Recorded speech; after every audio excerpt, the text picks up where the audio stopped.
Good afternoon. Good evening. Good evening. Pleasure to be with you again. It's always a pleasure to come to Philly and share this time with you and to interact with you. And it's been a bit of a while. We've been very busy since the last time I was here. Busy getting out our next publication.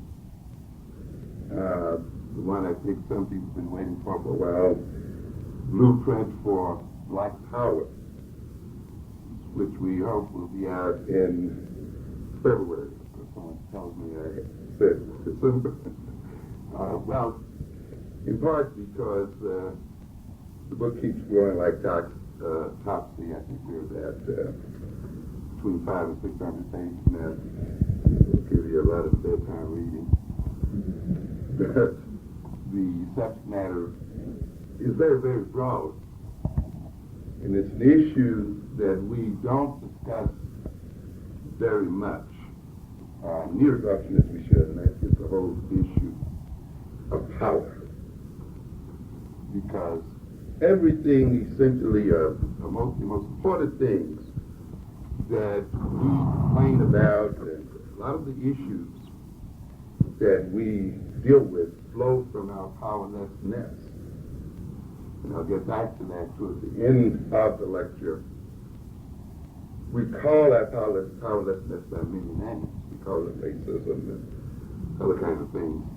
But in the end, ultimately, it has to do with whether we have the power to transform our situation.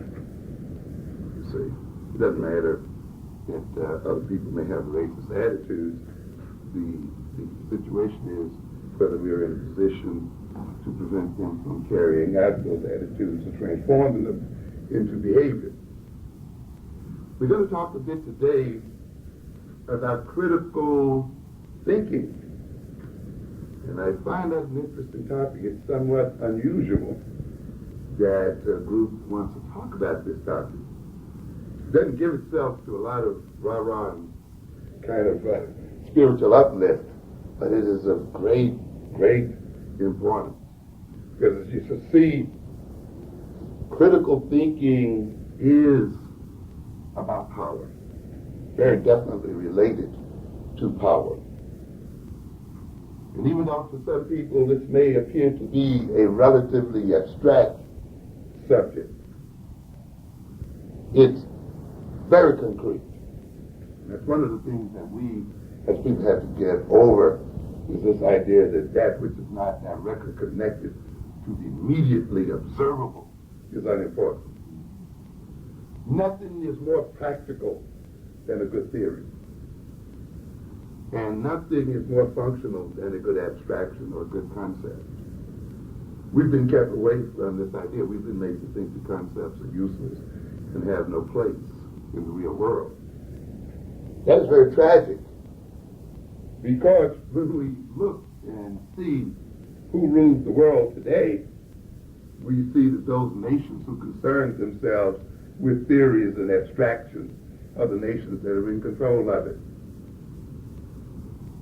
So there must be some kind of relationship between the capacity for abstract thinking and conceptual thinking, the ability to theorize and to move oneself in the world and to have impact on the world. It must not be a situation of mere mental games, because our lives are too concretely miserable for the playing around with theories to be merely that, play. Apparently, theories of relativity, which creates atomic bombs, but all these other things, must be very, very concrete and bring about very concrete results.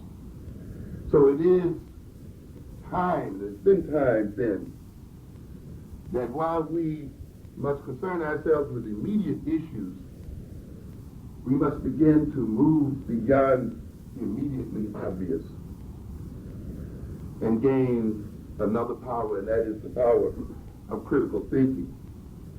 We'll look in a moment at some of our terms here related to critical thinking, of course, is the concept of critical analysis. Using Webster's dictionary for the basic concept here, analysis, the resolution of a whole into its parts or elements. We talk about analysis, then we're talking about the breaking of the whole up into its parts, into its constituent parts, into what it is made of. Looking at something and seeing how it is put together, or see how its parts operate relative one to the other to achieve a particular end. This is somewhat the opposite of the concept of synthesis, the bringing together, the making into one. So analysis and synthesis are somewhat opposing concepts. And while I'm at this juncture in terms of analysis and synthesis, I'd like to relate this to what we might call a debate going on in the community, an attempt by some people to define as an African mode of thought only nonlinear thinking. And as an African mode of thought, only synthetic thinking, holistic thinking.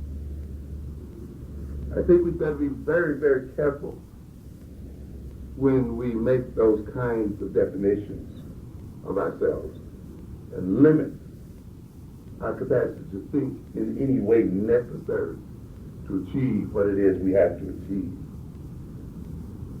Non-linear thought, circular thinking is not intrinsically African. I know that goes against some of the modes that some of you are hearing about. Maybe at a future time I can argue why I say that. But let me just say it like in a quick sort of way. Many of you are used to the left brain, right brain analogies. And you're used to hearing the idea, which is supported by a good deal of information, that the right brain is holistic in its approach to the world, is intuitive, and grasps the world pretty much in an instant of time, and sees it in its whole relations and in its wholeness. It's spiritual, tends to be the emotional side of the brain, the sensual side of the brain, the synthetic side of the brain. However, the last time I checked, African people had two sides to their brain. Okay? And it strikes me then kind of strange that the Creator would give us a left and a right, and then tell us that to be African is to be intrinsically right-brained. Usually in nature, the Creator doesn't waste that kind of energy to give you a part of the body that is of no use to you. And so if African people have both the left and right side, then there must be a place for us using both sides of our head. So consequently, as we use the non-linear side, we must also use the linear side, the linear, the logical, the analytical, the one that breaks the whole into its parts, the linguistic side, the one that approaches the world through language, through concepts, through symbols. The left side that looks at the world with a bit of detachment, objectivity, with the ability sometimes to detach one's personal biases and personal emotional entanglements away from what's going on in the world, to begin to look at the world now from another point of view, to see it sometimes from a different angle. There is no reason why African people should deny themselves this capacity at all, because both capacities are needed to adapt to the world and to adapt the world to ourselves. Be very careful and not let white stereotypes of black people become wrapped up in kente cloth, where you end up wrapping the same stereotypes up in an African traditional mode. And therefore you're in the same position, even though this time you feel satisfied because you think you're representing your intrinsic African nature. But when someone else, when the whites used to say, well, you can't think straight, you're illogical, irrational people, oh, we would get insulted. But then when someone comes along and says, well, you know, to be non-rational and non-linear and circular is intrinsically African, we're ready to accept the same position. We can think any way that is necessary, and we should. The two sides of the brain are made to cooperate one with the other. They are coordinated in their activities. The great problem is how much one set of problems demands the use of one or the other side of the brain or their combination. This becomes the issue. Some of you remember Star Trek, the movie Star Trek, which to an extent illustrates the left-right brain analogy. To a great extent, you see Mr. Spock, who is a left-brain creature. Objective, detached, very logical, a whole bit analytical, and yet we see him as somewhat not quite human. A little too cold for our liking. A little too unfeeling and uncaring and unemotional. Then we have the doctor, who is all emotion and all feeling almost. Very loving, very caring, very spiritual, very, human, and so forth. And both have their strengths. But both, to a degree, are not fully complete. The doctor can't quite sometimes back off a little bit and look at things in a different sort of way and bring his emotional nature under control to solve some problems. The Spock can't bring a feeling to the problem. And so they both sort of miss out on the world. They see only about a good half of it. The captain of the ship, of course, is Kirk, who is interestingly bimoral. He's capable of technical thinking, logical thinking, and yet has not lost his human capacity for feeling and caring and concern. And it's interesting that he utilizes both of these extremes, and he confers with both of them. And they, all three, are taken into a conference in decision making. And they win time and time again because they combinate the two major possibilities and integrate them into solving their problems. I would predict then that the ethnic group and the people that will ultimately come to triumph in this world will be the people who can use both sides of their brain and use them effectively and deal with the world appropriately. Anyone who does science anyway knows that science is both an intuitive enterprise and very much a logical enterprise. You can't gather how science is done by reading scientific journals, because scientific journals are written up very formally. And if you read them, you'll make the mistake that this is the way the person discovered the solution to a problem. Often what happens in science, the problem is either discovered sometimes accidentally and often intuitively. Sometimes the whole answer comes.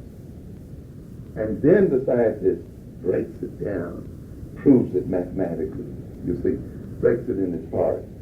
Frequently, many great scientific discoveries have occurred in dreams, you see. A completely almost unconscious process where the whole image appears, then the formal proof is laid out. But often in the journal, you just get the formal proof, you see. So people think then the science is a wholly logical, step-by-step situation, and quite often it is not. As a matter of fact, if you want to be creative and you want to arrive at the creative solutions, you don't go for the answer right away. You just struggle with many possibilities in a concentrated sort of way. You read, you think, you question, you brainstorm, you wrestle back and forth, and you leave it alone for a while. Often after a while, that answer and the thing will just come up to you. That unconscious mind, the right side, will pull it together for you and show it to you. Then you can begin to theoretically break it apart, to break it into pieces.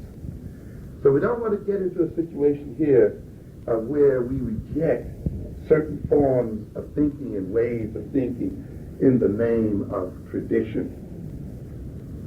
We're going to get back to this a bit later here in the lecture, because we're going to say that often the way people think, the kind of thinking styles they exhibit, correlate with the kind of cultural style they are living at the time. There's a relationship between cultural style and thinking style. And therefore, when you see a people at a certain level of cultural development or living in a particular culture, and therefore there's a demonstrable style of thinking correlated there, you cannot jump to the immediate conclusion that that style of thinking is their intrinsic way of thinking. You see? But the style of thinking reflects the style of life. You see?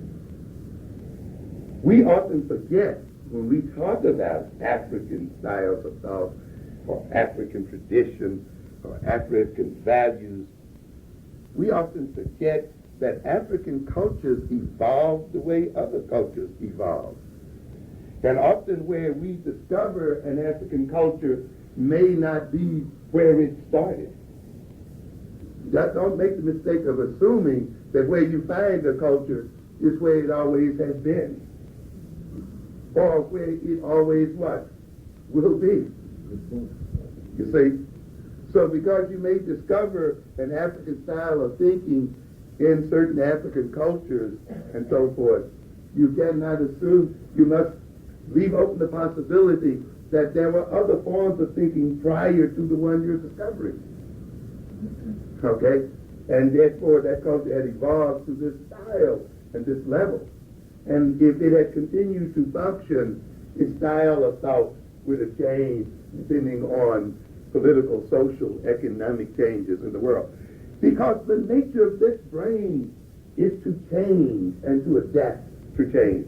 That's what makes man eminently adaptable. Unlike animals, our brains are not brought into the world hardwired and fixed by instinct so that we can only exist like a fish in water in one set of circumstances. This is why you see man adapting to all kinds of circumstances, whether in space or under the sea or in the deserts or in the snow caps of North Pole or anywhere else. There's man adapting the world. Too hot makes an air conditioner. Too cold makes a heater. You see, why? Because this brain is infinitely malleable and changeable. You see, and the African brain is second to none in its capacity to adapt and to change. So when we talk about analysis, we talk about a method of determining or describing the nature of a thing, resolving it into its parts, the process of resolving a problem into its first elements, investigation of the relations of variables. The machine is made of parts, but those parts have a definite set of relations one with the other. And it is the dynamics of the way those parts relate to each other, how they move relative to each other, or don't move relative to each other, that produces the work of the machine. And therefore, when we talk about an analysis, we are looking then at how a whole thing operates, how it produces what it does in terms of how the parts that make it up operate relative one to the other. We talk about then the concept of critical. We're not just talking about critical in the sense that we use it daily sometimes in terms of perhaps being negative in judgment. We're talking about it as disposed to judge and discriminate with care and precision based on principles and methods. One just does not criticize randomly, but one looks at something in terms of some basic principles or ideals or norms or values, or according to a particular logical set of approaches. When one is a critic, one judges anything in terms of a standard or criterion. In thinking, we use the mind or intellect in exercising judgment, forming ideas, to engage in rational thought. Manipulation of mental representations. Sometimes people perform those manipulations consciously in order to reason, understand a situation, solve a problem, or make a decision. Let's think about thinking. Thinking. We think about things, don't we? We think about events.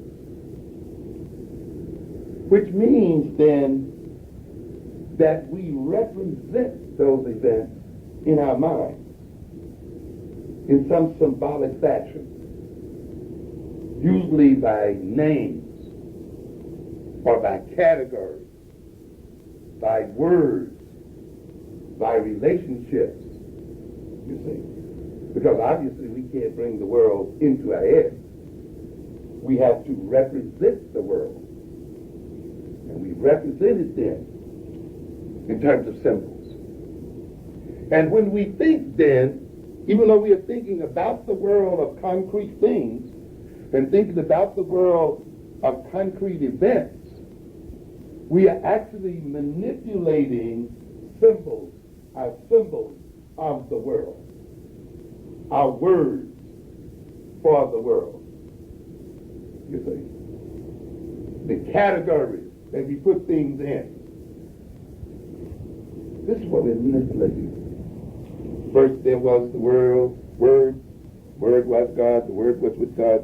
What is going on here?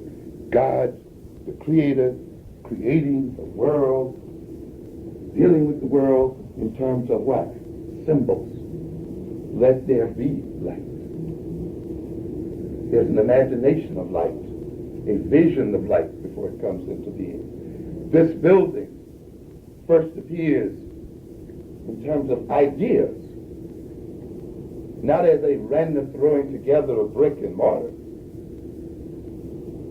As a result of symbolic activities in somebody's mind, symbolic activities between people talking, let's build a building, how much will it cost?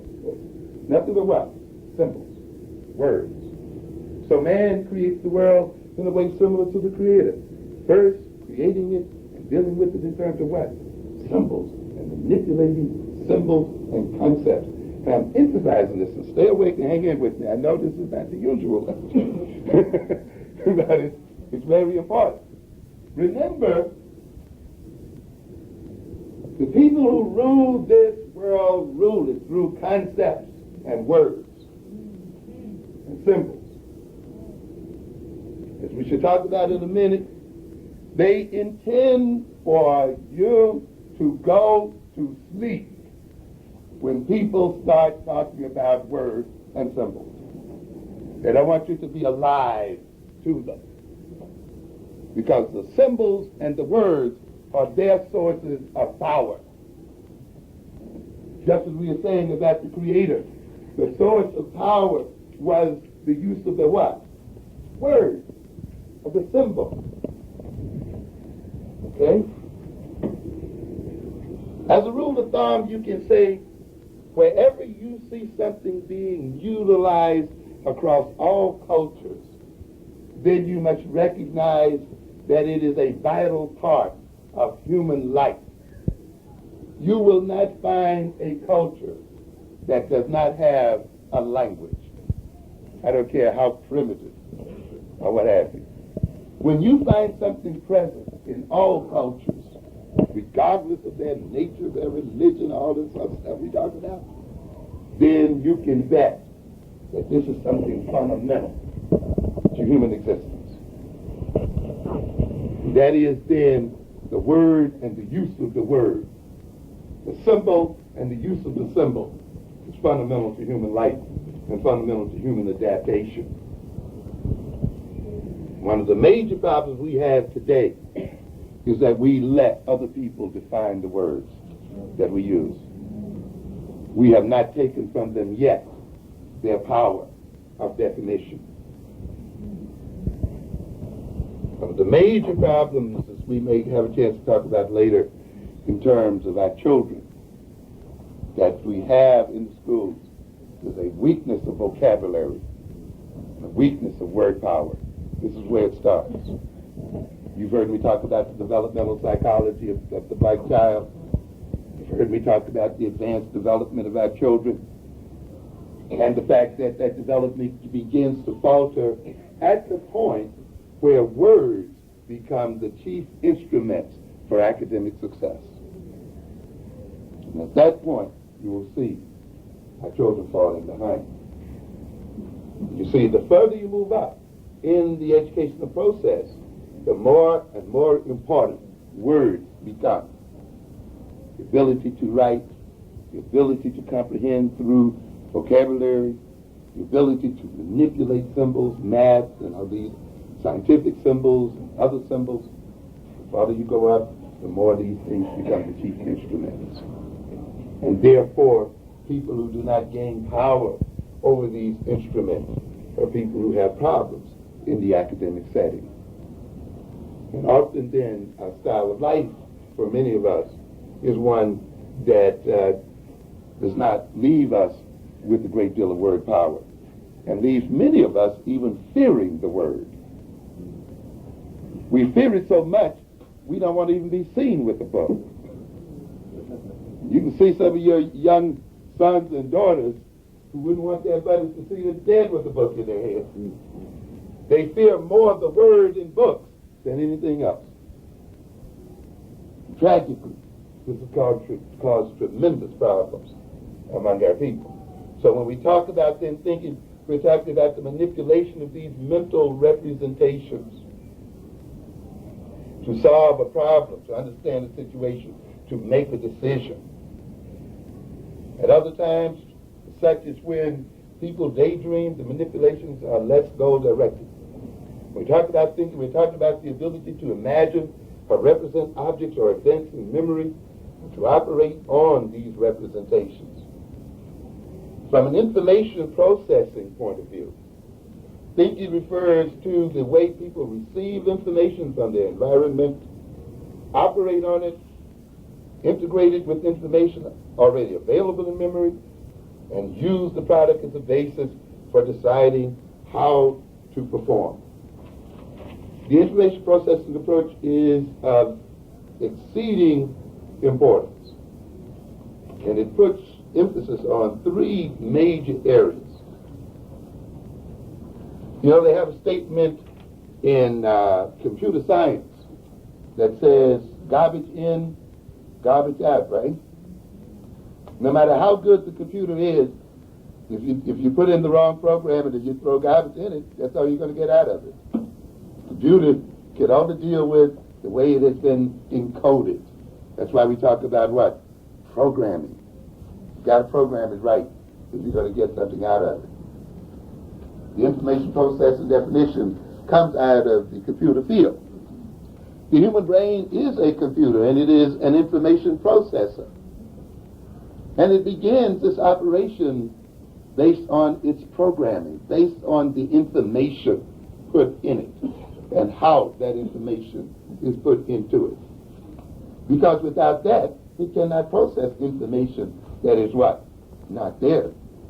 And if the information is put in incorrectly, it is then going to produce incorrect behavior, incorrect responses. So it becomes very important to note how information is placed in this computer.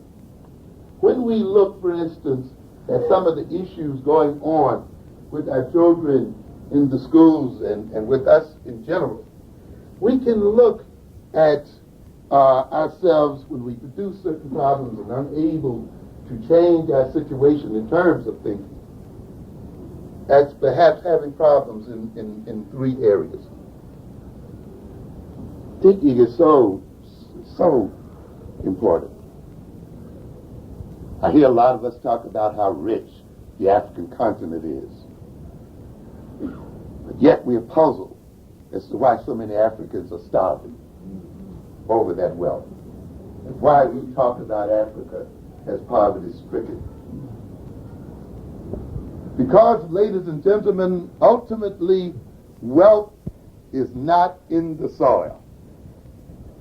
In fact, sometimes I facetiously say that Africa would probably have been better off had it not had any wealth in its soil.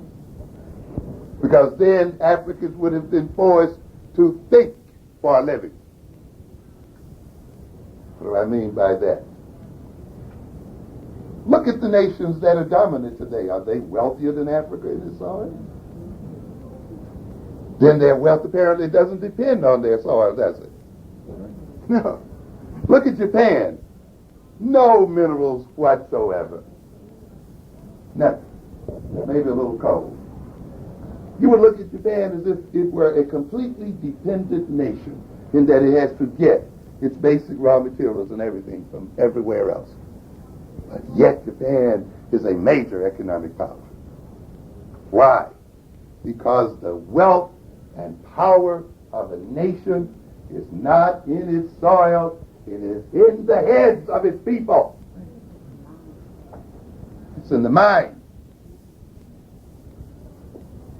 Because it's the mind that determines how you will use it, for what you will use it. It's the mind that will determine what attitude you have toward it.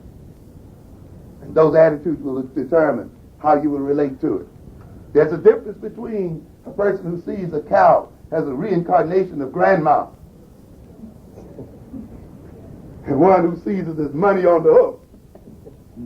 You're going to get two different outcomes. Has nothing to do with intelligence. Nothing at all. It has to do with what? The way you see it. The way you think about it. It's the difference between a group that sees the tree, as great uncle or somebody, the one who sees it as a whole bunch of what? Chemicals, paper, and other kinds of things. You're going to get two different cultural outcomes. Again, not dependent on intelligence, but dependent on the way people what? Think. You don't have to have any land whatsoever, any minerals whatsoever, to be rich. You know how you do it? You con the people who got the land out of theirs. That's what you do. Yeah, that's what it's about. You know it. We know that quite well. You see, if you got the cleverness, you have, the cunning and so forth, you can use other people's land to get your wealth. This is what is going on with Africa anyway, isn't it? Yeah. The people on top of it, they don't even own it. Why? Because somebody bought a bunch of words. Sign here. Words, concepts, words. And their land is gone.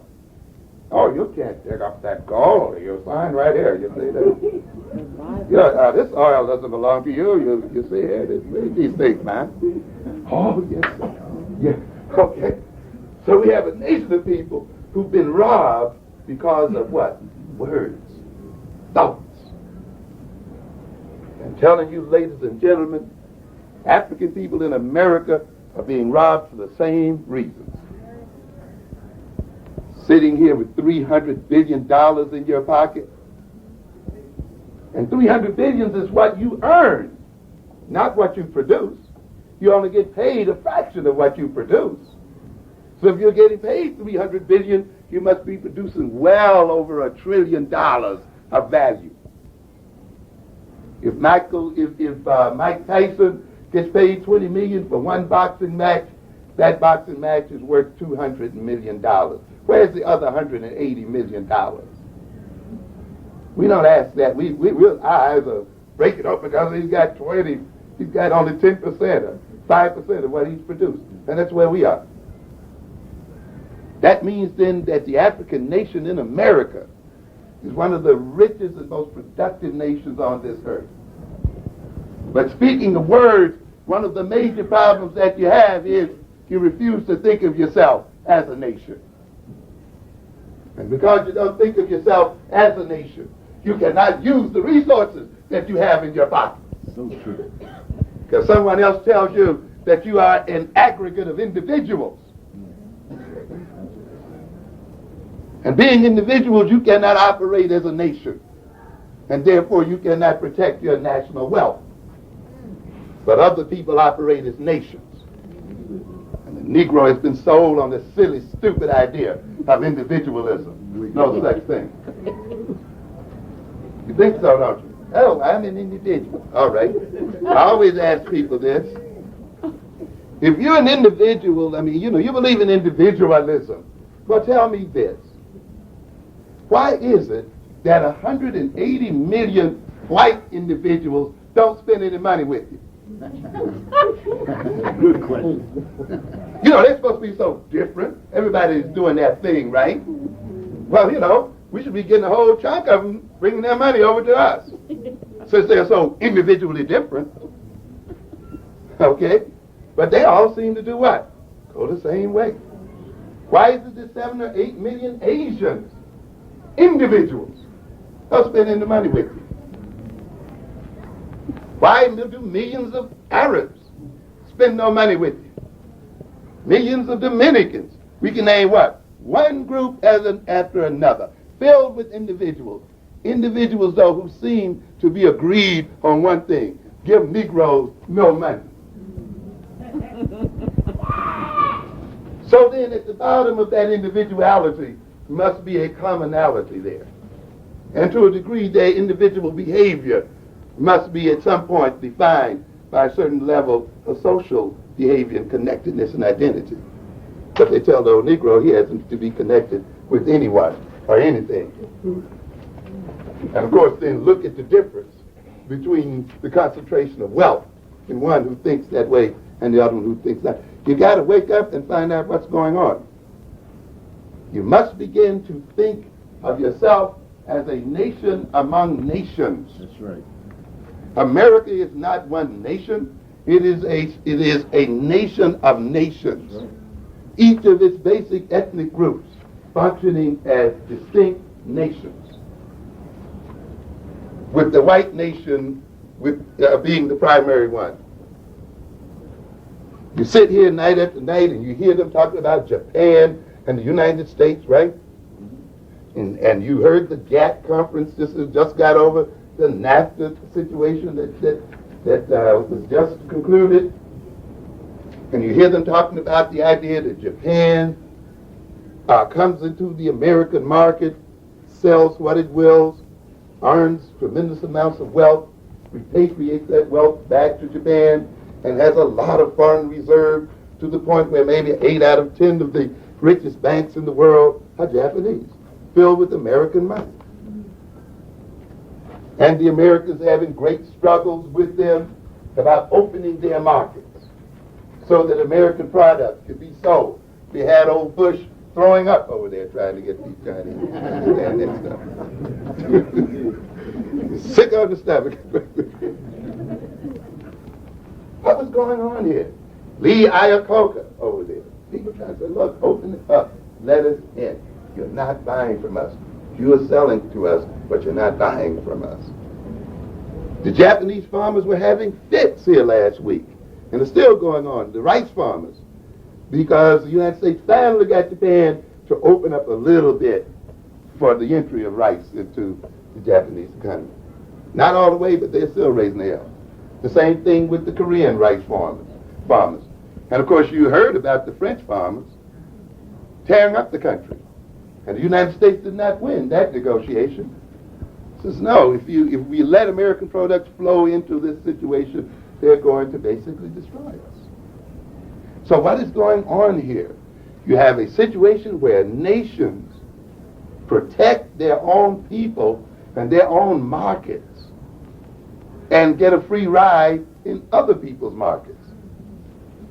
The United States has run the biggest lie in the world, claiming that it had a free market system, an open market system. A real lie. The United States did not engage in an open market system until 1945. For well over 150 years, the United States protected its markets and gave its markets special attention and blocked out with high tariffs the entry of other nations into its markets, running taxes as high as 30% and sometimes 50% on other nations' products, while it traded and used the free markets of Britain to build itself up, ultimately, of course, to surpass Britain and become the dominant power in the world. Japan came and ran the same game on the United States, protecting its market, closing its markets off, entering into the United States market and making money there. Now, what does this have to do with Negroes in America? Everything. You see, if you think of yourself as a nation, you will recognize that you have an economic policy, that you have an economic strategy, an ideology as a people. You have come to believe the myth of the free market. Black Americans have never been a part of a free market. We're not a part of a free market now. We've never been. A free market means that you trade pure and exchange purely based on value. Nothing else. No matter who you are, where you from, you got the money, here it is. That's all. And you're judged purely objectively in terms of values. That's what a free market does. But as soon as someone looks at you and say, you're black, I'm not going to say you're not in the free market. The market's no longer free. You're black, I'm not going to make you belong. You're not in the free market. Okay? Because now the market is not being determined by pure exchange values, it's being determined by other values, values of race, culture, religion, and things like that. And therefore the market is no longer free because people's ability to move in it are restricted. See? You understand? You put money in these white folks' banks, and they won't let you have your own money. You can't get your own money out of it. Own money. You hear what I'm saying? The black people in Harlem put $100 million in Chemical Bank in New York City on that street, on 125th Street. Chemical Bank loaned to the black community $100,000. Where are the other millions? They're building highways to suburbs. They are financing jobs that are leaving the city out of reach. That's what they're doing. They're building good schools and other kind of communities for other people. And a Negro thinks he's in a free market and he's behaving just like the rest of the people. I go to freedom, I go to the bank just like the rest of them. Because you confuse freedom with equal behavior, because you go in the bank and plunk your money down there, and the white person plunks their money down there. We're equal. You are out of your mind. I'm telling you. Break it down. Like side brain. Yeah. Out of your mind. A bank is the means by which a community accumulates its wealth so that it can lend that wealth to itself,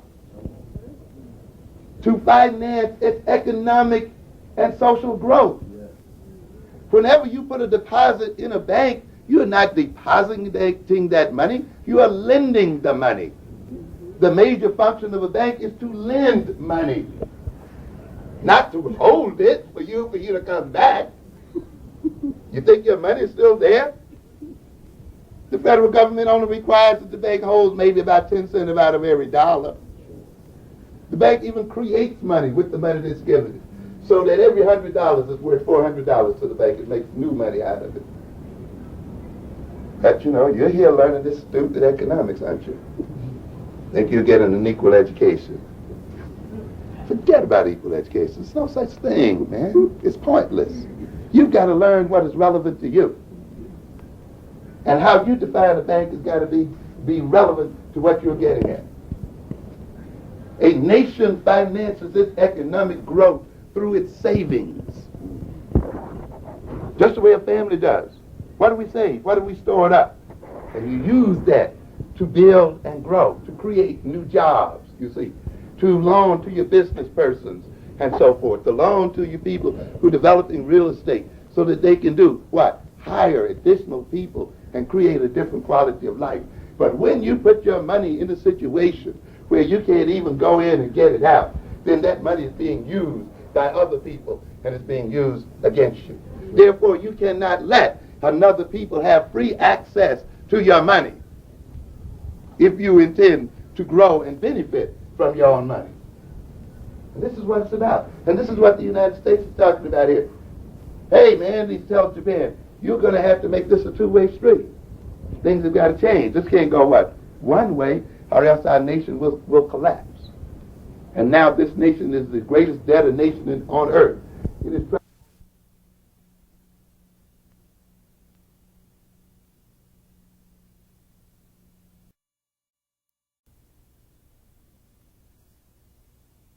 This nation is the greatest debtor nation on earth. It is trying to wrestle with how the hell it's going to maintain the health of its people. It's hardly able to even pay to maintain the health of its population. Its Social Security funds are going to be running out very soon. And it's then going to struggle with how it's going to maintain its retired and others in financial. Reason you want to see why the black community is collapsing the way it is? It's not because of any great individual situation. If you look at yourself as a nation, it becomes very apparent, as I think I explained in the last lecture here. What is going on here? I ask you, rhetorically, how many people in here owe another black person or a black business a very substantial amount of money? Very few, right? Mm-hmm. Very few. Do you know what that means if you look at this as a nation? That means that we added ourselves up as a nation, and we looked at our debt and looked at who we owed our money to. All of our money would be owed where? Outside. We then are an indebted nation of people. We have a great foreign debt, the way third world nations have, and we are suffering then third world nation problems. Because the greatest part of our wealth is being used to service our debt that belongs to other people. We have then very little left to finance our own housing needs, our own educational needs, our own health needs, the recreational needs for our youth, to maintain our families, to see that the men and the women work so their families can stay together. In other words, when you have a nation whose wealth is flowing out, it owes more than it is bringing in, when it has very low savings rate and cannot use it, you're going to find a nation in disorganization. You're going to find a nation whose government is unstable. You're going to find a nation of people who have no respect for the authority of their government and no respect for each other. And this is what's going on in here. You're letting your money flow out to other people, and every penny you get, you're taking it to other people. You can't build any recreational centers for your children. You talk about African-centered education, and you can't sponsor a school so that they can be educated in. You cannot create jobs, and you talk about how your youngsters stand on the corners and shoot you. And you want to be respected, but you provide them with no economic legacy. You provide them with no economy, and yet you think that they should respect you as you walk down the street and give their wealth away to other people. And keep other people's children out of crime. And keep them in suburbs. And keep them in schools. And then you think you have the right to walk down the street and feel safe. You've got another thought coming. They're going to kill you going and coming. Because they've learned one thing. The only way they can get money out of you is to knock you in the head and take it out of your pocketbook. Because you're not going to invest it in a way that they can gain in a more legitimate way. So true. What am I saying here? And what is this the result of? The absence of money? No. The absence of a way of thinking. The absence of the way of using the concept. And using the concept what? Nation. That's right. And then you begin to understand. The Koreans relate to us just the way Japan relates to the United States. The Arabs relate to us just the same way. Every other ethnic group does the same thing. The black folk have a free and open market. We are free to go in, take out, earn, and so forth. But what is their game? Close them what? Out. They cannot enter into our market. They cannot earn money in our markets. You see, what do we call that? Love? Multiculturalism? Some kind of stupid thing.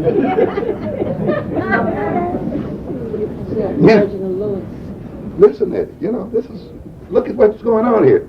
You don't ask anything of people who come into your community. Hey, you want to work? You want to do business here? Leave something here. We're going to tax you something for doing something. You just don't come in, take everything out, and pay no attention to what's going on here. But we don't ask them a thing. All we ask them is smile, be nice. The Koreans, they don't smile. I wish they could be. It doesn't matter if they're taking all the money. It's just that they'll smile. You know, they're not nice to us. And when they smile at us, we feel so multicultural. You're getting along with all people, ain't they? They just run it out with the dough. You got to think deeper than that, ladies and gentlemen. That's right. They operate as a nation. They have a savings rate of 20%. 20 cents out of every dollar. And they keep it in their areas and for themselves. The Negro has a savings rate of 2 cents. That's right. 2 cents. And then a penny and, 9 mils of it is put into other people's bank. Negroes in L.A. had about $10 billion in the bank. L.A. County alone. Talk about they have problem rebuilding L.A. You sure right? You have problems rebuilding L.A. with all that money over in the white folks' bank. It had less than $100 million in their own. But somebody told them that they were individuals. And they refused to think in terms of themselves. They refused to see what the relationship was. They refused to look at their ideology because they don't want to abstract, you see, and conceptualize. And so we're like, what is our economic philosophy? Free and open market? Nations that have moved ahead in the world have not let their markets be free and open. Nope. You got to read the history. The United States, when it was building itself up past Britain, did not have a free and open market. By no stretch of the imagination. France, as it moved, Japan, as it moved across the United States, did not have a what? Free and open market. South Korea, the same game is going on, ladies and gentlemen. This is, you got to hold your own and get more. You're not going to make it when you let your markets be wide open to everybody. That's not what if you want to make it in the world, you can't do that. Nations and groups that have moved ahead provide what we call privileged access to resources, meaning that they provide resources to their own group that they don't provide to some other group. Okay? And of course, when you have that, you don't have a free market, right? You say, no, I'm going to spend my money here. I'm going to lend my money here. And you see the other groups doing it. White folk lending to white folk, Koreans lending to Koreans, Arabs lending to Arabs, and Negroes lending to everybody. And then we wonder why we can't get ahead, because everybody's got our money. Yes. You have to what? Limit access to your resources. This is how nations get ahead. Now, what has happened in America then is that the white nation has privileged access to resources and markets. It's got privileged access to white folks' money, since they won't let us have any of it, much of it to count. And they then, because we put our monies in their banks, they have also privileged access to our money. Okay? They also then have privileged access to the white consumer, since that consumer is not spending any money to us, with us, you see. So they got that money. The cute thing about it is, they also got us. And so the poor black business person has basically no market at all. Neither the white market or what? His own market. Are you hanging in with me? Are you with me here now? Yeah. We're trying to move this discourse up to another level. If you want to change this stuff here, man, you got to move up. You got to change your discourse and move your thinking around. You understand? You got to change it up. You got to think in different ways. Take a whole different approach to the way you're doing it. Yeah. I give an example in the forthcoming book. We talk about Bishop Edwards there at Meridian, Mississippi. Some of you saw him on 60 Minutes with a congregation of 200 people.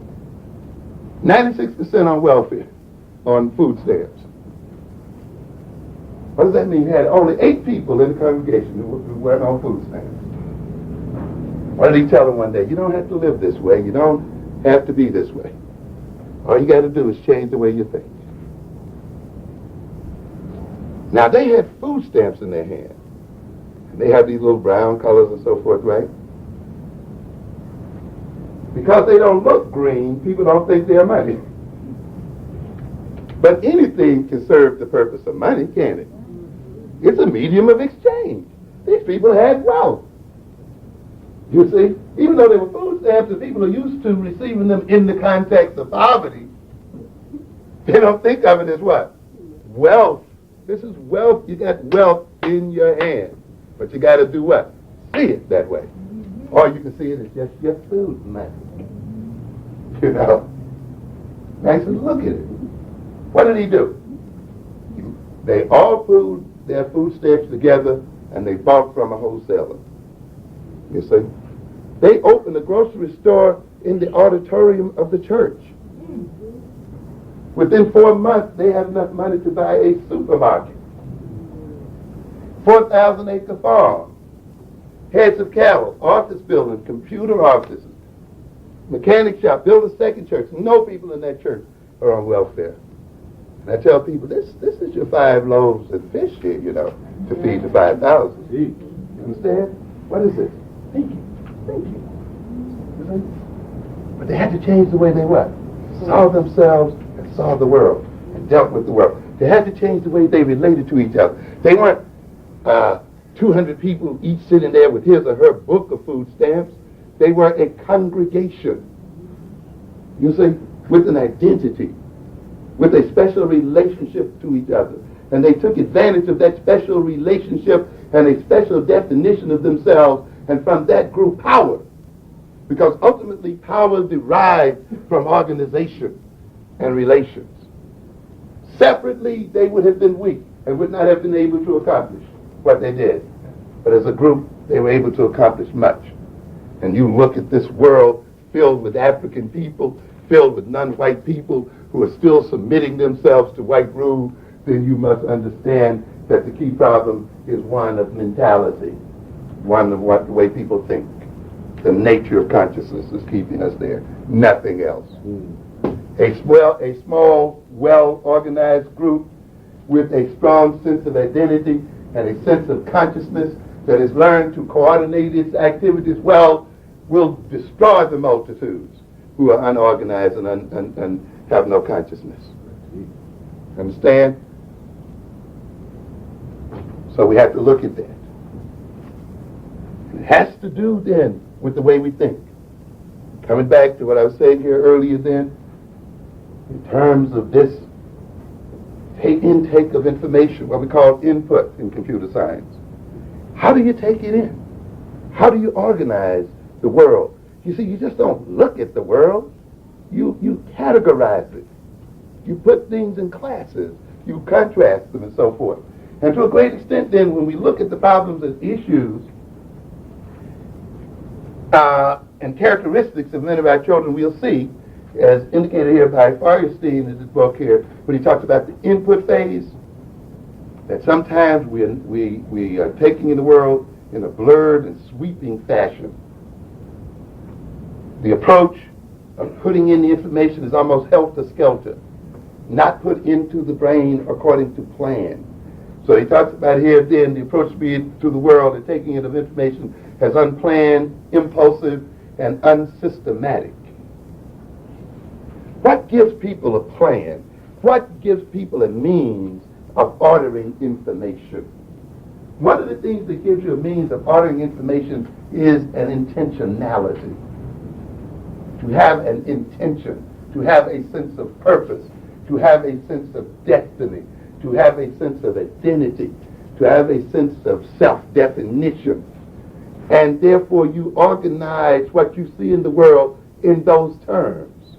Things that become important are not important, depending on those terms. Things are relevant or irrelevant, depending on those terms. But if you have no identity, if you're just one big mouth shoveling food inside of it, then what difference does information make? One bit of information in one part of the world is as important as the other one. So you get in what? Scattered information, unorganized information, and before you know anything, you're scatterbrained. The information is in, but it's not in according to what? Category. You see? But when you make up your mind that you're going for something, that mind will do a marvelous thing. It focuses your attention on those things that are relevant to achieving the goal that you've set for yourself. And it weighs those things and compares and contrasts those things. Well, this is valuable to where I want to go. No, this is not valuable. You know, I got this mood. I want to party tonight. Hey, but if you do that, you're going to miss the exam tomorrow. Hold back on that impulse because this is not going to get you towards your goal. But then if you're one of these guys, I ain't got nothing to do. I ain't going nowhere.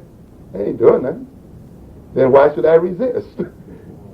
You know, give in. Have a good time. One thing is as important as the other. You see? And therefore, people who don't have long-term purposes and long-term goals, missions, and so forth, are people who are open to distractible behavior, whose mind, who have short concentration spans, who are unable to see the value of the knowledge that they're getting because they don't see where it fits in their lives. They often reject valuable information because they don't have any criteria against which to measure its value. This is what a nation gives you. This is what a culture gives you. This is what a sense of purpose gives you. The day you make up your mind that you're going to stop letting this white man rule over you, then you ask the question, what kind of mind must I develop? What kind of social relationship must I develop? What kinds of institutions must I develop? What kinds of ways must we relate to each other in order to do what? Achieve this goal. What kind of knowledge must we acquire? What kind of mental skills must we acquire? But if all you want is for him just to be nice to you while he runs the world, then you don't have to work these kind of things. You see? But you got to have some reason, because the mind is directed by purpose, and the eyes are directed by purpose. They are looking for something. For people who have no sense of purpose, their eyes are just moving over the landscape. The information just is rolling in without any real place in their minds. And too often then, because we as African people have not given ourselves full purpose and have not taken full responsibility for our future and ourselves, we don't know what to do with the abundant amount of knowledge that is available in this nation.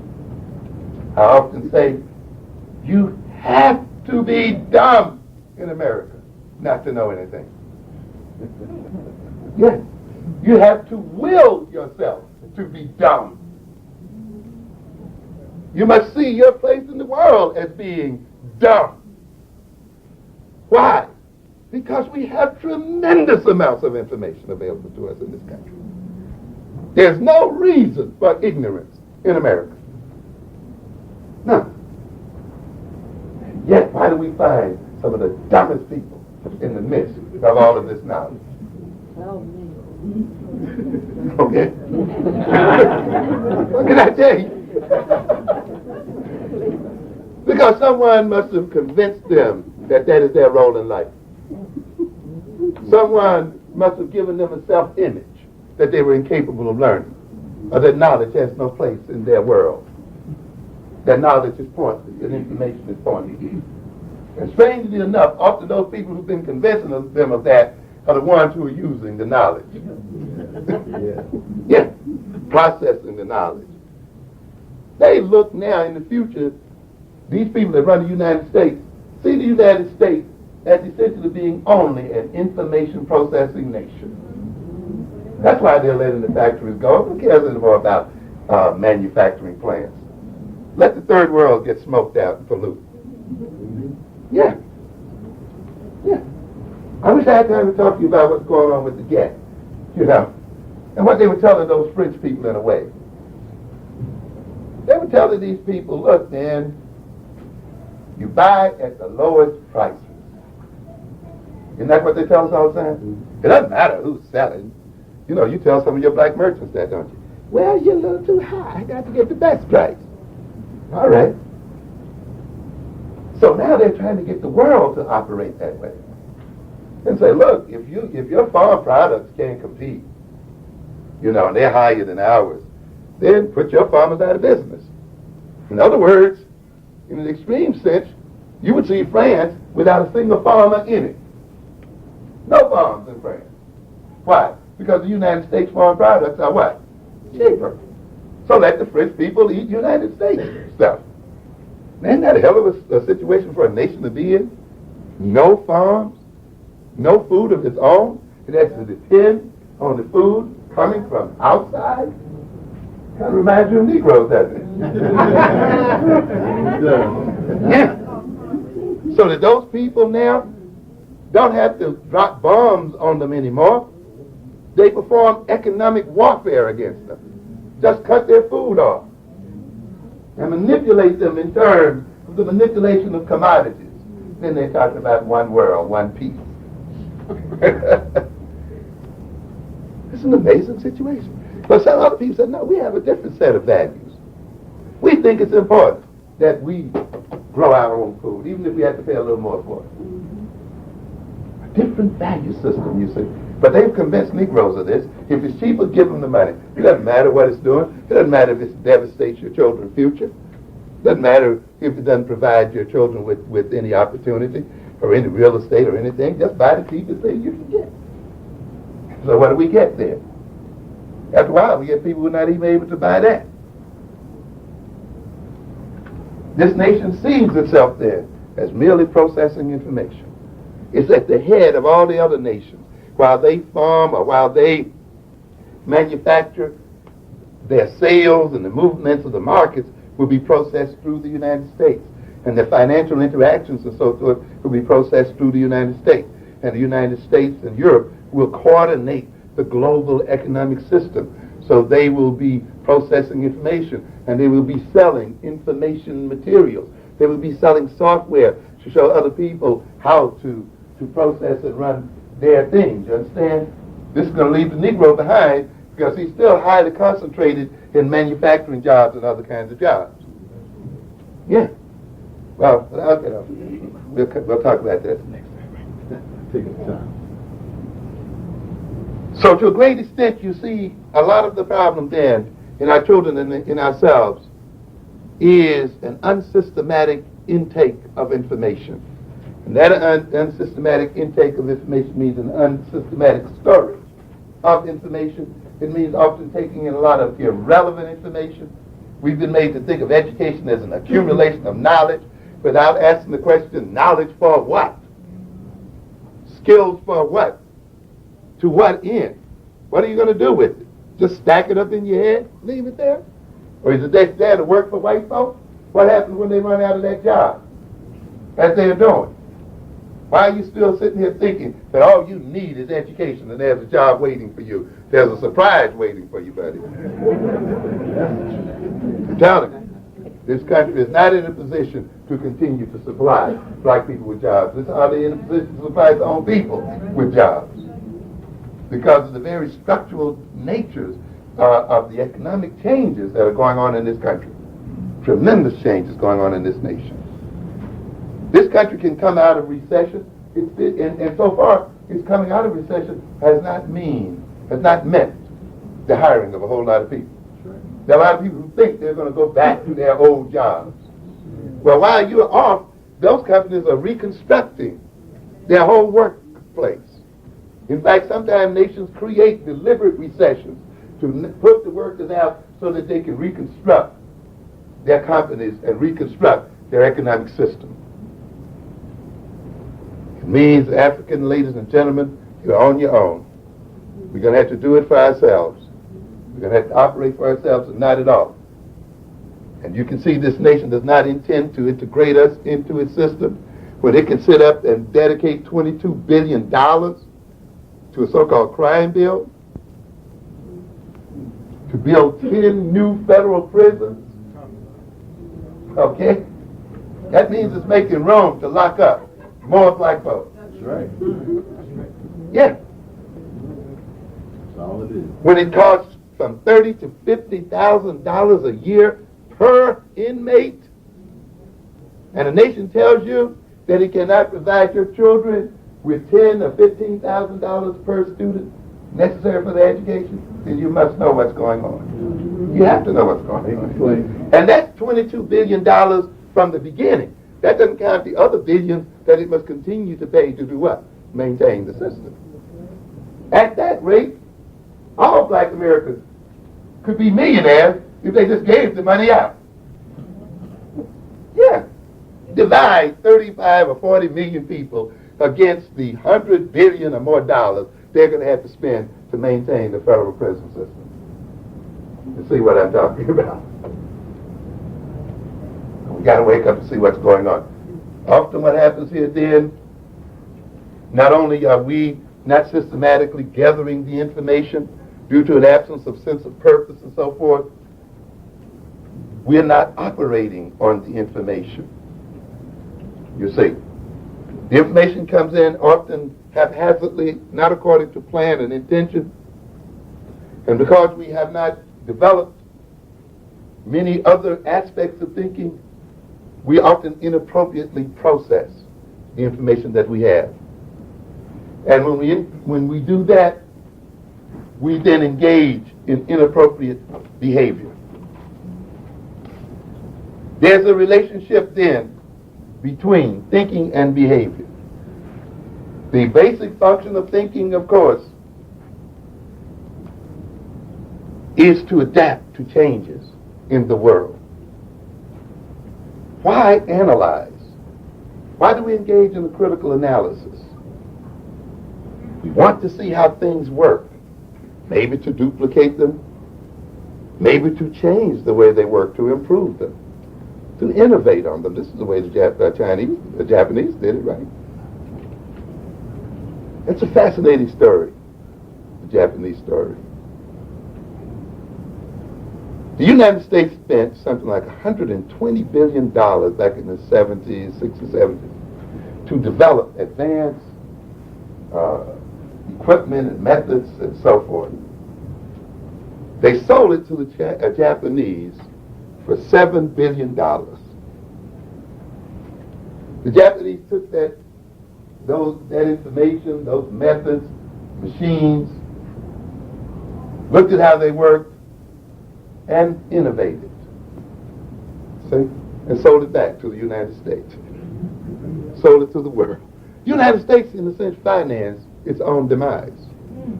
The way black people are financing our own demise. Same game. Yeah. The Japanese told them, you want to get access to our markets? Yes, we want to sell to the Japanese. That's what we want to do. Okay, we want to sell semiconductors, very important to computers, right?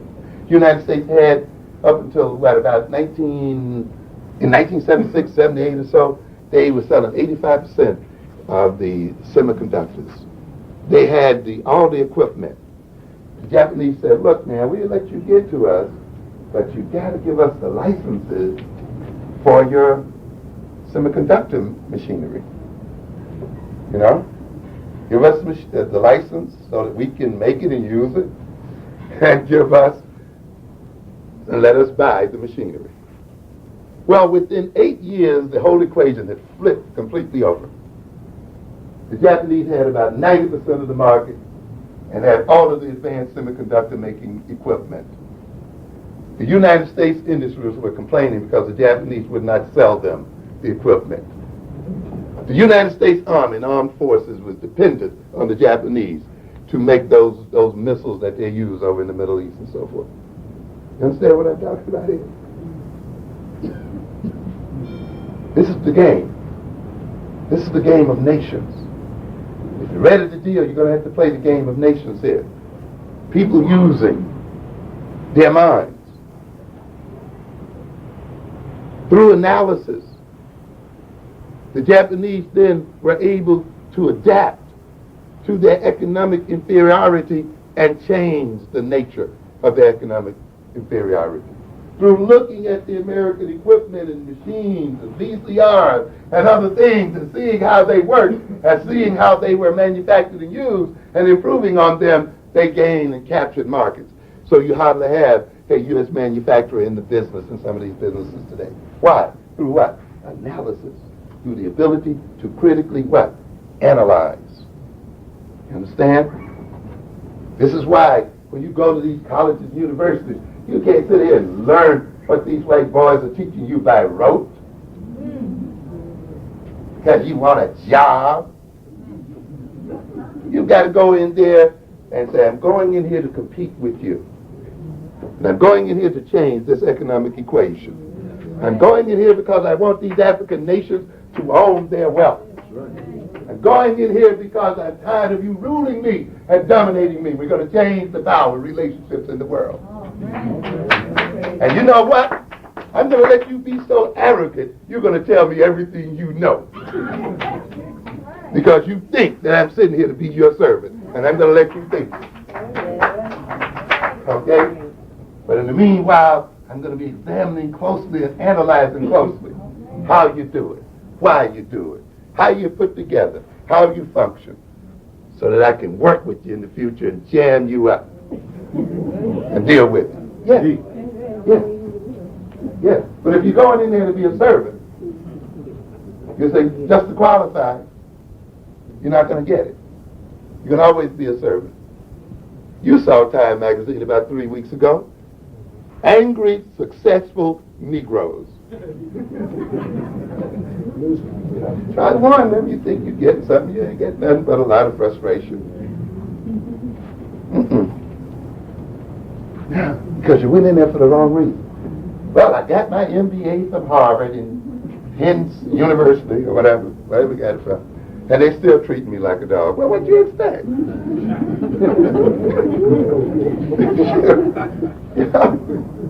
Why do you seek power? Why do you seek wealth? You seek it because it gives you special advantages. Otherwise, why go after it? What's the point if it doesn't give you what? An advantage? Huh? If everybody's got the same exact power, then why pursue it? You see? So therefore, people who have power because it serves them. And it serves them to an advantage over other people. And you think out of brotherly love, they're going to hand it over to you. You're out of your mind. You're out of your mind. Yeah. But we got a lot of people out of their minds in Black America. That's right. So true. Yeah. Well, they got us some old smarmy, sweet, sickly thing called love. People are going to hand you something that, that provides them with prestige and self-esteem and power and all these other things in the world. They're just going to hand it over to you because they love you. You got to be crazy. out of your mind. Yeah. But we got a lot of people out of their minds in Black America. That's right. So true. Yeah. Well, they got some old smarmy, sweet, sickly thing called love. People are going to hand you something that, that provides them with prestige and self-esteem and power and all these other things in the world. They're just going to hand it over to you because they love you. You got to be crazy. This doesn't happen that way in the real world, ladies and gentlemen. It doesn't happen that way. Four sources of power in a nation. Ideological power, power of ideas and values, what people believe. Economic power, the control over resources and so forth. Military power, and political power. This is what keeps nations going and in power. If they're weak in these areas, they're weak nations. What does that mean then? And the ideological power is the key to the whole deal. The way you think and what you believe and what you value sets up the whole thing. But if you look then and ask yourself the question, who is in control of the major power sources in America?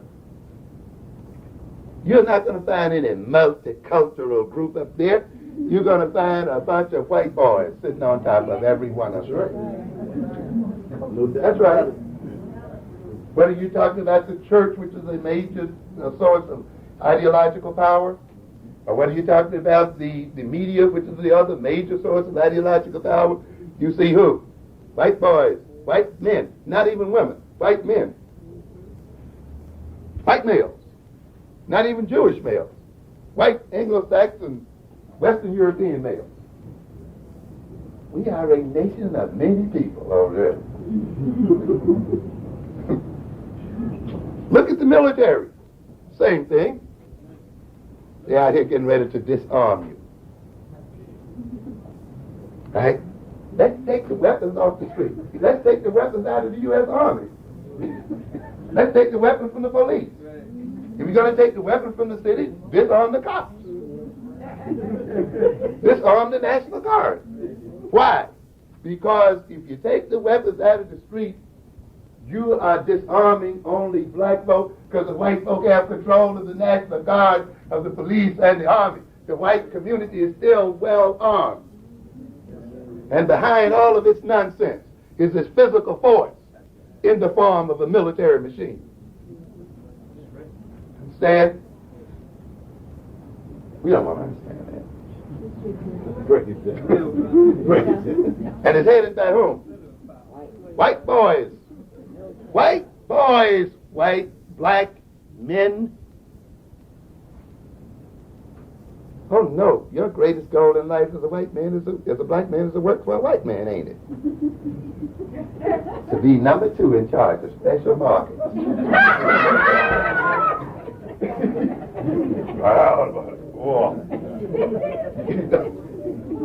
No group of self-respecting men ever wants to be the servant of another group of men.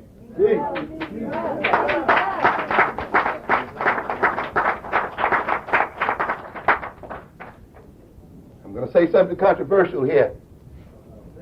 The major problem in the black community is not black male-female relations.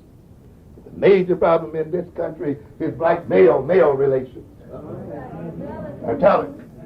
Because if you can get it together and end this white boy's life, this white boy's power over your life, and learn to operate as a team of people, and operate as a team of men, and decide you're going to break the power of white men to run the lives of black men, you can make life better for your women. And you can make life better for your children. Yes. But you're sitting down here killing each other because you're too cowardly yet to undertake the mission to remove the true source of your frustration. Let you know it's there. Yes. And this is the thing that scared these white folk this week up there on that train. Because black men have made a secret contract with white men that even though we are frustrated by white men, we won't kill them, we'll kill each other. And now they're afraid that the contract is up. That instead of displaced aggression, as I talked about in black-on-black violence, where one displaces the aggression away from the true source of frustration onto something else, that at last we might be catching on that we need to change the object of our aggression. And I told you in Black on Black that the whole of this social order is dependent on black folk. It defines itself in terms of us. And how we behave determines the nature of the whole social order. That's it.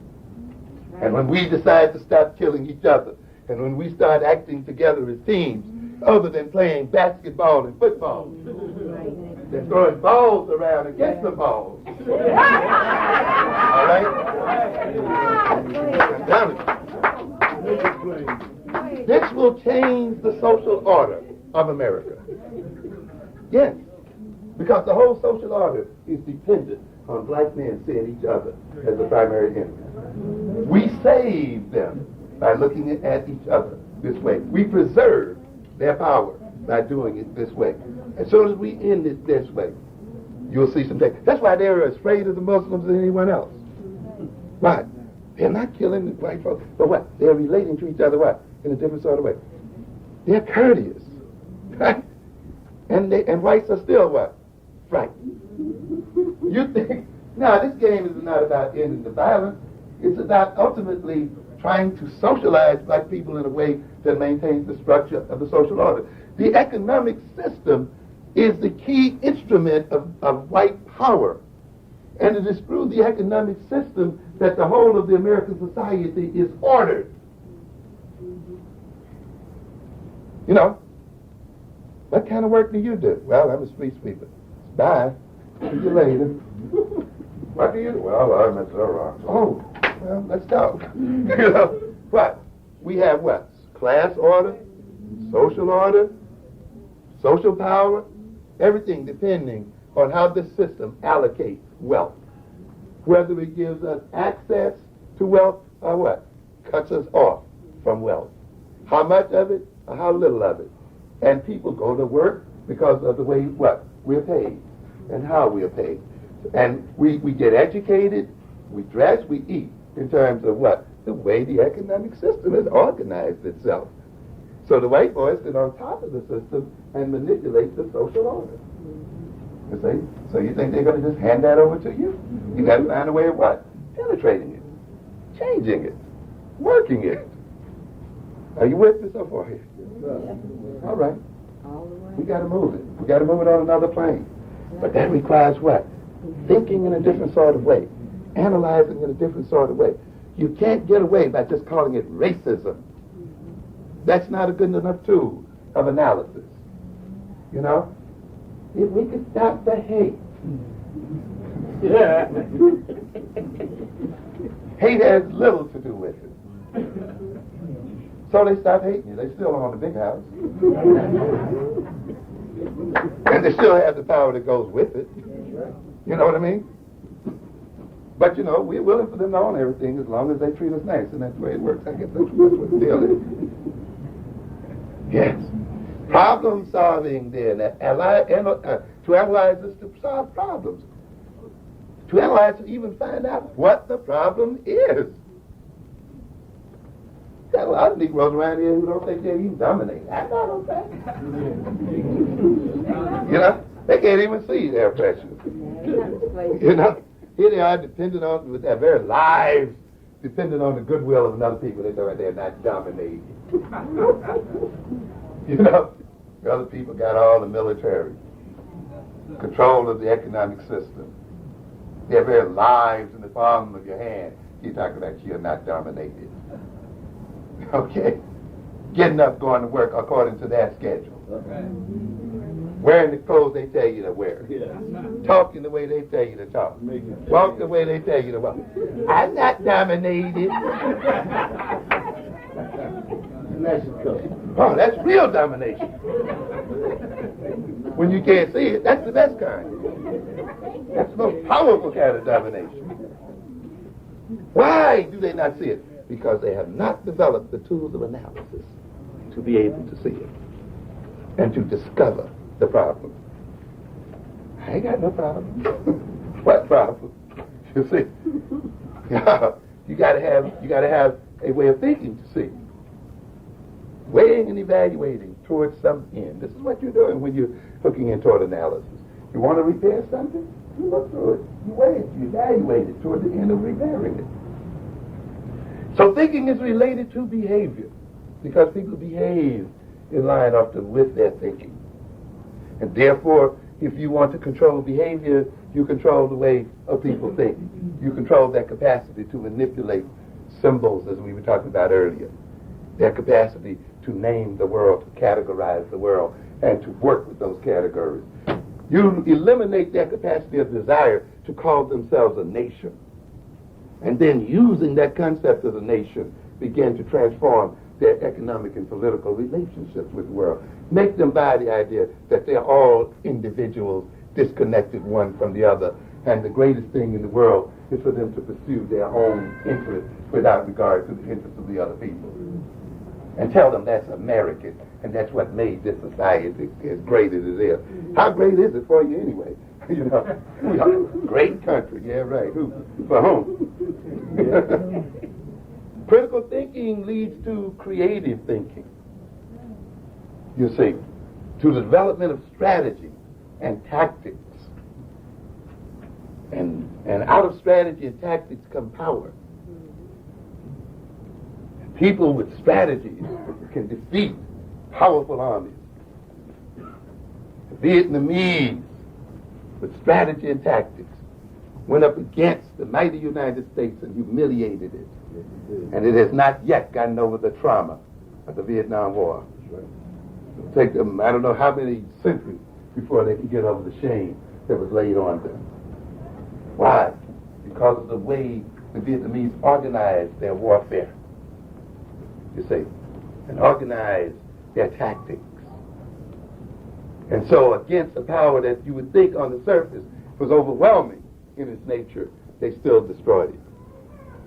This is why, again, African ladies and gentlemen, don't be frightened by the apparent power of the European, because you have a greater power here if you can work the kind of strategies out and the tactics out.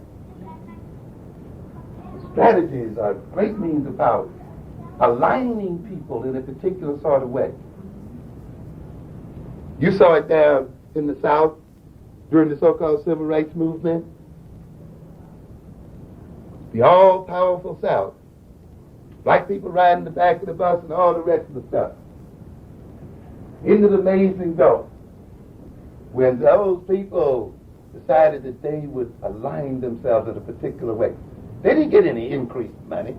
They didn't buy any increased guns or anything like that, did they? They say, we will all walk.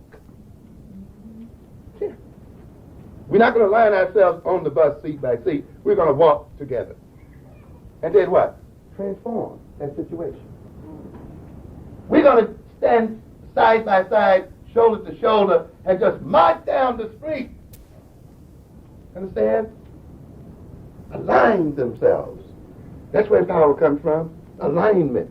People who act and relate to each other systematically against what you would think was a greater power. We're going to lay down in front of the door or sit in the seat. We're going to withdraw our money. Look what happens. Societies are what? Transformed. Why? Because of strategy, you see, and tactics. And therefore, on the surface, people at one point would not have believed that this was possible, given all the power of the white man. And yet, it was transformed. This is the source, you see, of power. This is what comes out of analysis, you see. A development of strategy, a development of tactics, which allows you then to turn disadvantage into advantage. Tell me what to do with my money. You know, they think they're exercising freedom. And what they're doing is buying their chains. Yeah. The scientific method is a way of thinking and of analysis. And you see the nations that have developed that method and use it over and over again are the nations that are on top of the world today. In other words, then, ladies and gentlemen, thinking is a form of power. It's a form of power. It enables people to do things. It facilitates behavior. It facilitates man's capacity to adapt to the demands of his environment, and it facilitates his capacity to adapt the environment to his demands, to transform the world. Through thinking, man not only transforms the environment and the world, but through reflective thinking, meaning thinking on his own thoughts, thinking about his own thinking, through reflecting back upon himself, he can also do what? Transform himself. So thinking is a major power that transforms the outside world and transforms the inside world. And makes it possible then to convert those worlds in the interest of man. That's why people don't want you to think. That's why they want to control thought. That's why they want to control newspapers, control education, control radio, control TV, control certain skills, abstract thinking, conceptual thinking, analogical thinking, and all the other forms of thinking. Because without these, those people who have not gathered these things are people who are unlikely to have any major impact or transforming impact on the world, or who are not going to change the power relations between themselves and other people, who cannot adapt their own environment to their own use. You get then a bunch of Africans with the kind of wealth that they have, but because of the underdevelopment of thought and consciousness, they're unable to transform that wealth into wealth for themselves, even when it's handed to them by nature itself. Therefore, you see powerful nations and powerless nations thinking in different ways. Yeah. And that's why, ladies and gentlemen, you're going to have to look at the way we think as a people. There's a psychology and politics of thinking. If thinking is power, and people want to maintain power over other people, then they must maintain power and control what? Over the thought. Over thought. Culture is a way of thinking. Yes. Not just what people wear and what people eat and so forth, but it is a way of looking at the world, a way of comprehending the world, a way of interacting with the world. It reflects the way. It is a way of thinking.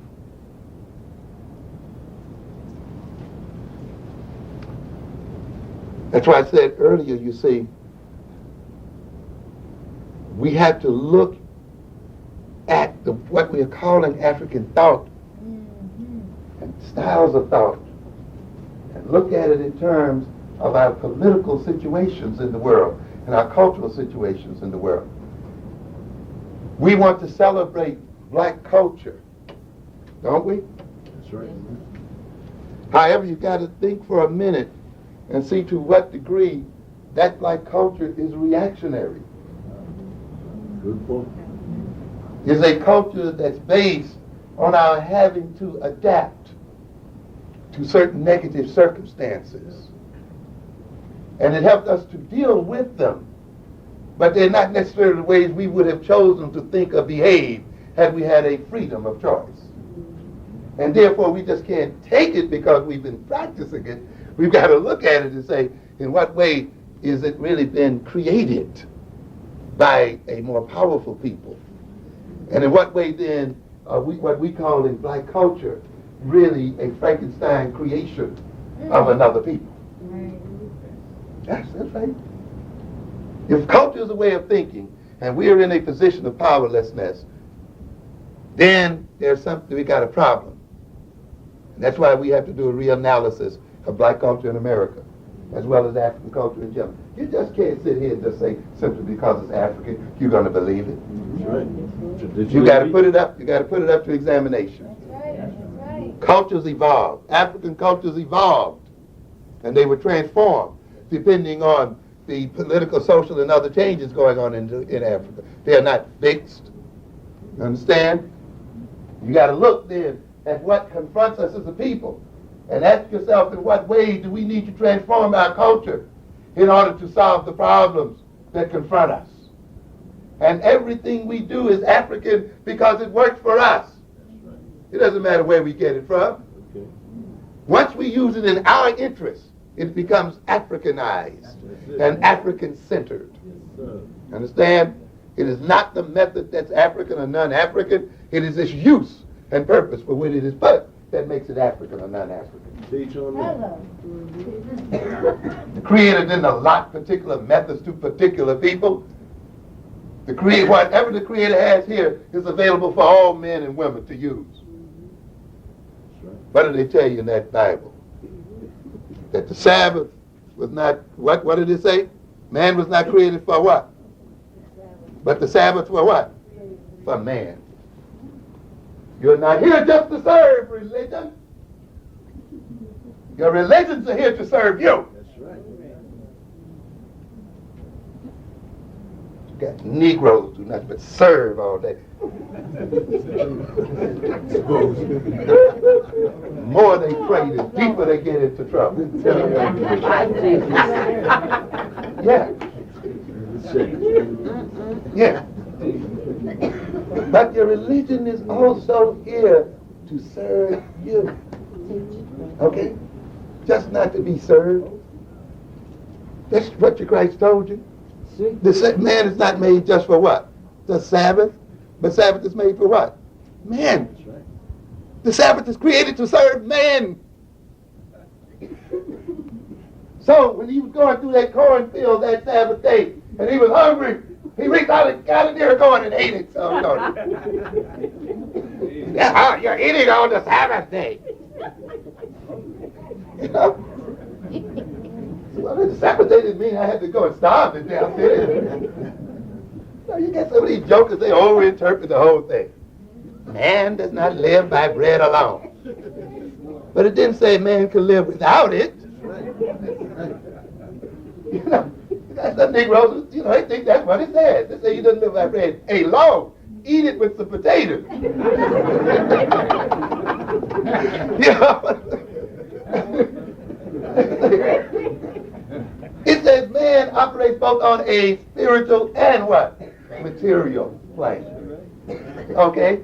And while he must serve his spirit, and while he is part spirit, he's also physical and part material as well. And both, the needs of both must be what? Met. Yes. But we get some jokers in these whites that love, they give you that living not bread alone bit. You see? So that you confuse living in poverty with virtue. I'm poor but proud. You don't think you have any right to God's abundance. Yeah. This is the kind of theology that's left in the black church.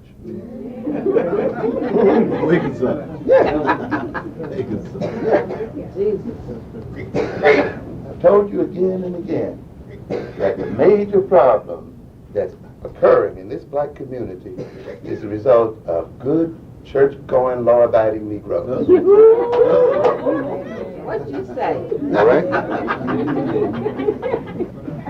Why? Because they have a theology that they inherited it from somebody and they haven't looked at it. They believe absolutely in moral ideas without questioning their relevance, a relative nature, you see. And asking, for whom does this moral behavior work? To whose benefit? Yeah, you don't ask that though. We don't ask that. We just say, be good, for goodness sake. And produce more evil than the law allows. What's going on? What's going on here? Tell it. I belong to the church. I have nothing to do with politics. All moral behavior is political. That's right. Whenever you decide to behave in a particular way, you are making a political decision. For sure. That's right. You're behaving in a way that benefits somebody and works against the interests of others. I don't care how good you think you are. It still has an effect on the world. Every moral decision is an economic decision. Yes. If you decide to wear only white, the people who are selling colors are in trouble with you. If that's what your moral religion demands, right? Says only wear white. Good. Okay, there's no problem with that. But you also, in following that moral rule, have made a what? An economic decision. Those people who sell multicultural clothes don't have you for a customer. You don't get it. You see what I'm saying? So the idea that you can obey a moral rule and not have any political, economic effect on the world is crazy. But we are taught that kind of thing as African people. That we can engage in moral behavior and not have political and economic effects. And therefore we're so busy praying and being moral, not realizing that that behavior is having the political and economic effect of economically impoverishing the black community. I don't see color. They got you going with that one. You think you're holy. You think you're holy when you don't look at color.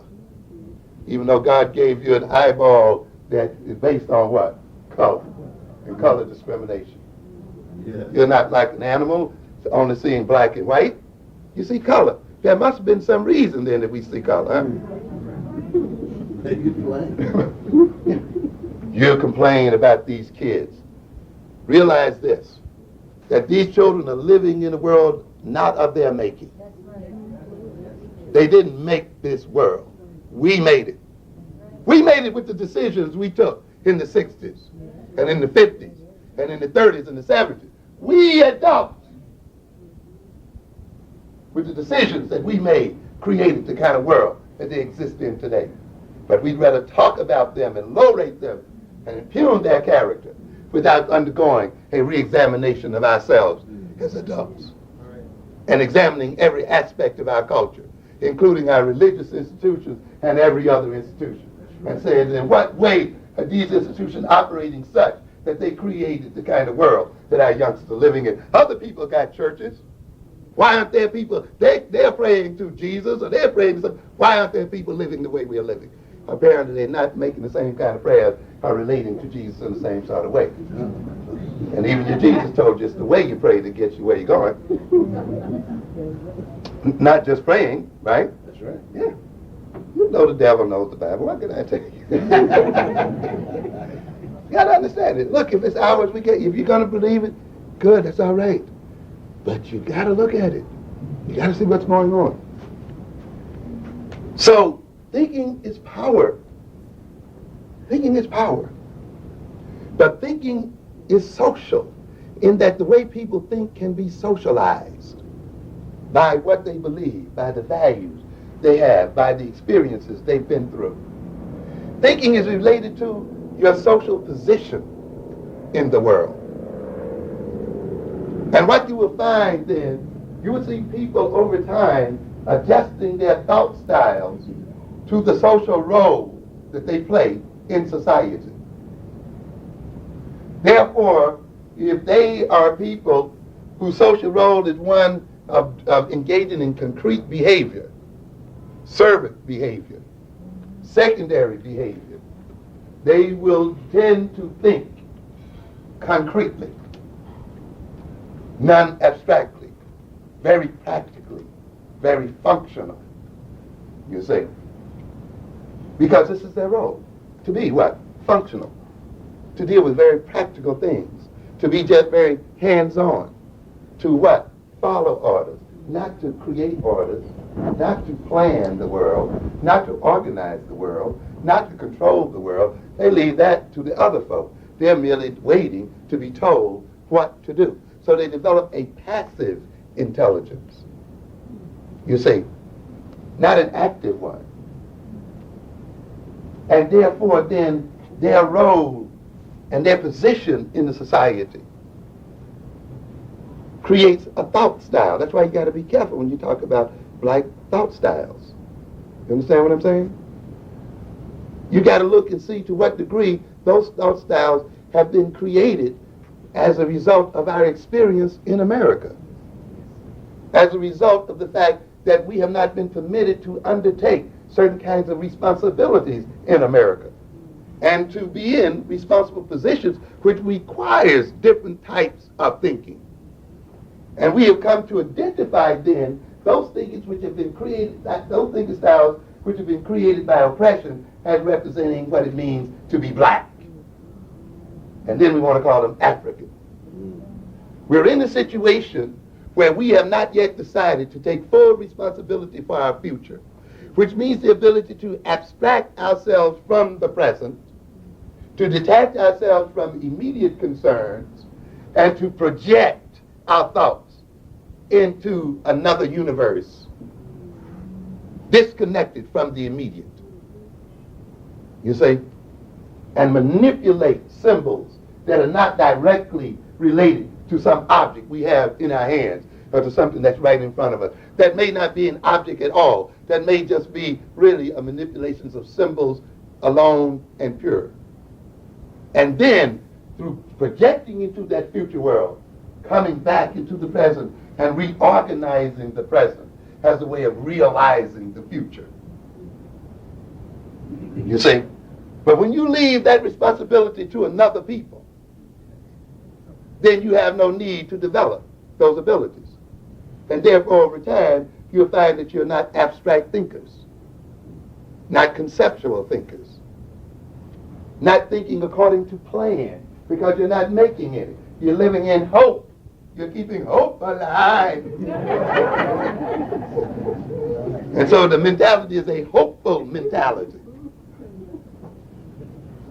When people don't have enough confidence that they can take charge of themselves and determine their future, take responsibility for their future, they become sentimental.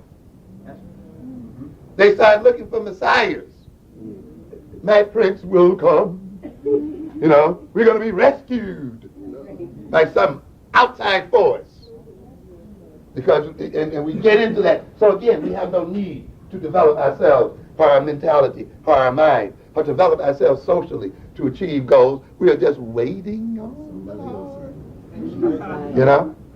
Just sitting there waiting. That's all.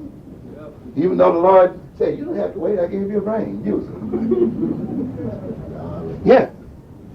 The abilities don't develop. And this is what's happening here. When you don't have self-confidence and are not determined to take charge of self. When you let another people take your history away from you, so you have no sense of the past. You don't know how you got in, why you got in, and on top of that, you don't care. So therefore, you don't know the relationship between the past and the present. You don't see a continuity between past events and present events. You can't locate yourself in space according to these two coordinates, the future world and the past world. You're only left then to live in the immediate present. And in living in the immediate present, you can only think about immediate gratification and therefore become wasteful in your behavior and habits, save up nothing for tomorrow, and are destroyed by the future. But if you remember a past and you think in terms of that there's a continuity of relationship between the past and the present, you then think in relational terms, cause and effect terms, and so forth like that. And therefore you get a mentality that is a scientific mentality that can see relations and relationships between things, causes and effects and so forth. And you move then forward and transform your behavior and transform the world in terms of those things. But if you don't, this is what happens. And now then we have then a mentality in too many of our people that is only concerned with the immediate. I wish I had time to talk with you. Here's a book by Shapiro called Neurotic Styles. You get a chance to read it. Read the chapter on impulsive styles. You know, I tell black people often, when you read the white psychology books, read them as prescriptions. Not as descriptions, but as prescriptions. If you want to make people behave this way, do this to them. Okay. Okay? I'll just read quickly something here out of what he calls impulsive styles. You know?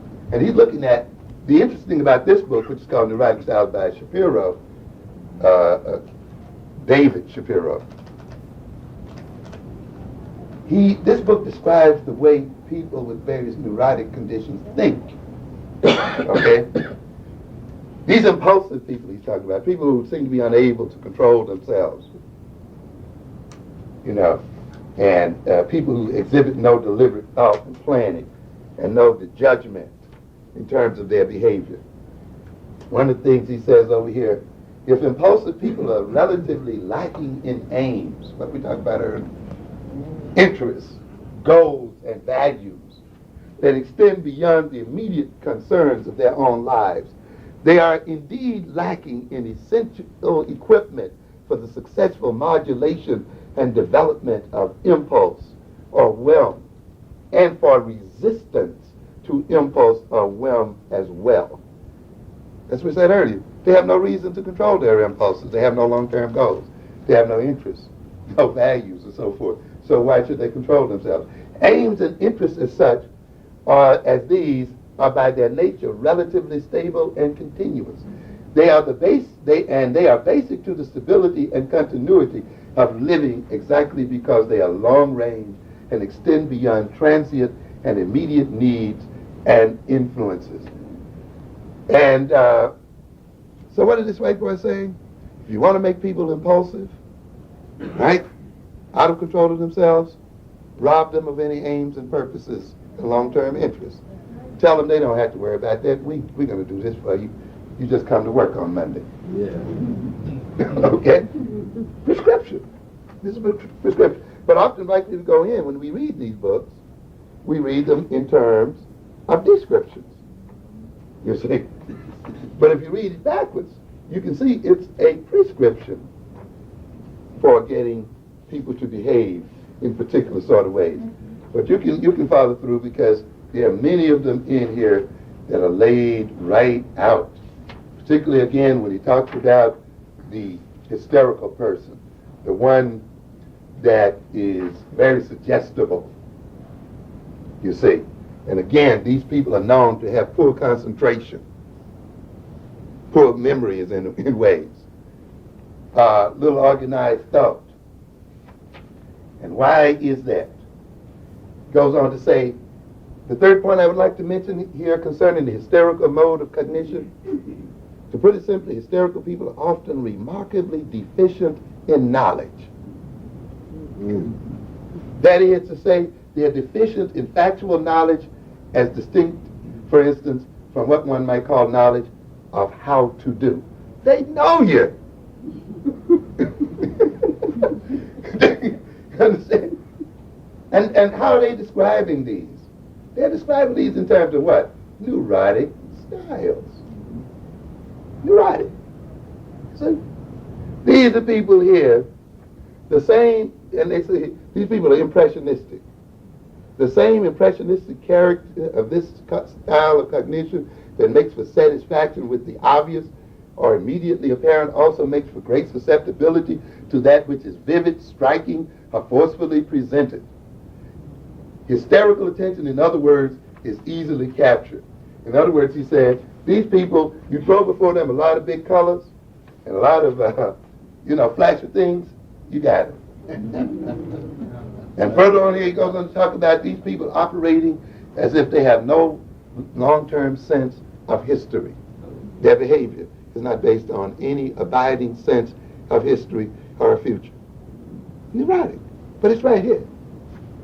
And of course, this is what has been developed, and we'll close in a minute so we can talk with you here. In other words, then, and if you read A.R. Luria's book, what is it, Culture and Cognitive Development, you'll find something very interesting in there when you see some Russians who lived in particular cultures, feudal cultures, and look at the way they think because of the way their culture was set up. You see. And it's an interesting kind of thing. For instance, Lurie was testing this group of people because they were getting ready to change the nature of their society. And these are grown people. Here's a guy here, Rahmat, age 39, peasant here. They showed him a drawing of a hammer, saw, log, and a hatchet. Okay? And he was asked the question, which of these things could you call by one word? Hammer, saw, log, and a hatchet. Which of these things could you call by one word? You see, we're talking about now what? A concept, right? A concept. You see? The gentleman answers, how's that? If you call all three of them a hammer, that wouldn't be right either. You see? So he's trying to work it out. But one fellow picked the three things, the hammer, the saw, and the hatchet, and said they were alike. A saw, a hammer, and a hatchet all have to work together. But the log has to be there too. So he still didn't quite get it. But how is he thinking? Functionally. You see? Because, I mean, the world that he lived in didn't require that they think any other way. You use a hammer to nail things and a saw to cut things. What are you talking about? How do they go together? You see? And he goes on, but why do you think he picked these three things and not the log? The other one answered, probably he's got a lot of firewood. But if we'll be left without firewood, we won't be able to do anything. The thought style now is gone. So I'm talking about white folks. I like to get off. Sometimes it helps, because we think black folk, and get off the subject here. But what is he saying? He's merely explaining these things in what? Practical terms. He's not dumb per se. He's not wrong. That's the world he operated in. That's all. And he's reflecting the mentality of that world. You see? He says, true, but a hammer, a saw, and a hatchet are all tools. Now he gives them the answer, right? They're all tools. But the guy says, yes, but even if we have tools, we still need wood. Otherwise, we can't build anything. So he thought again. So, what is going on here? And he gives example after examples and conceptual thought, other kind of thought. But he's merely demonstrating that the thought styles of these people is merely related to their social role, to their social history, to their place in society. As a matter of fact, when he looks then at three sets of people in the same village, those that had a little college, those who were managers, and those who were, basic peasants, what he got was three different styles of thought. Related to what? Three different sets of responsibilities and social roles in the society. So then when you look then at the styles of thought that we see are prevalent in our people, it is not a sign of lack of intelligence or inability or all that. It's connected with our social role and position and our social history. We, in undergoing slavery, were not only used in terms of physical power, our mentality was transformed, you see, in the process. And at one point I'll tell you, one of the reasons why you will find a relationship between the way African Americans think and the way even Africans on the continent think, even prior to slavery, is because in a peculiar sort of way, the particular role that the European kept us in America also kept us in pretty much the same thought style. And that's why often you can make the mistake when you look across, say, from African culture to African American culture and see a similar thought style and say, wow, this must be intrinsic in Africa. You got to do it deeper than that. Masters of the universe. Look at the people who are masters of the universe. Look at how they think and how they relate one to the other. If you're going to be a master of the universe and to make other people the servants of the universe, then you must create in those servants a mentality that is not the same as yours. Right? You know, Negroes think because they go to a white school, they learn to think like white folk. You're out of your mind. You're not learning to think like any white folks. First of all, if you thought like white folks, you'd have your own university. Yeah, that's right. That's what white folk do. That's right. Very few of them are coming to yours. Yeah. They create their own institutions to fit what? Their own needs. To realize what? Their own values. Okay? To solve whose problem? Their problems. They know that an appropriate education is an education that is in line with the nature of their society and where they want to go. The major function of their universities is to prepare a workforce and to prepare a group of people at state expense to supply private enterprise and to meet the needs of the corporate culture. You see? And when they see that that corporate culture needs to be changed to compete against other people, they change the courses in the degree programs. So you look at Business Week. In February, they're talking about the virtual corporation. This month, they're talking about the horizontal corporation. And they're talking about what? Retraining and reconstructing. Because they realize now that the major advantage in the corporation is not its finances, but the way it is organized. And they were defeated by the Japanese in many ways because of the way the Japanese chose to work and organize their industrial machine. And therefore, they are reconstructing the organization of the workplace. They're calling it re-engineering, downsizing, and all of these other things. And the business schools and the professors in the business schools are writing the books and teaching the people to fit into that structure to solve their problem of not becoming economically defeated. That's the way white folk think. Now the Negro looking at his situation, his economic situation, and seeing his real position in the world, and says, we got a problem. We have too much poverty. Our families are falling apart because we cannot employ our people. We got drugs and crimes because we don't control one legal economic niche in America. The only niche that's left over for black people is the dirty work of the society and the criminal work of the society. We want to transform this. We let all other people monopolize our economic system and our internal markets. We do not own a good percentage of the American economy. We are not engaged in a Pan-African economic system. Other nations are forming whole systems. The Asians have a full trading system, which will ultimately come to dominate the trading systems of Europe and the United States. It is inevitable. And yet we think that white people are going to rescue us.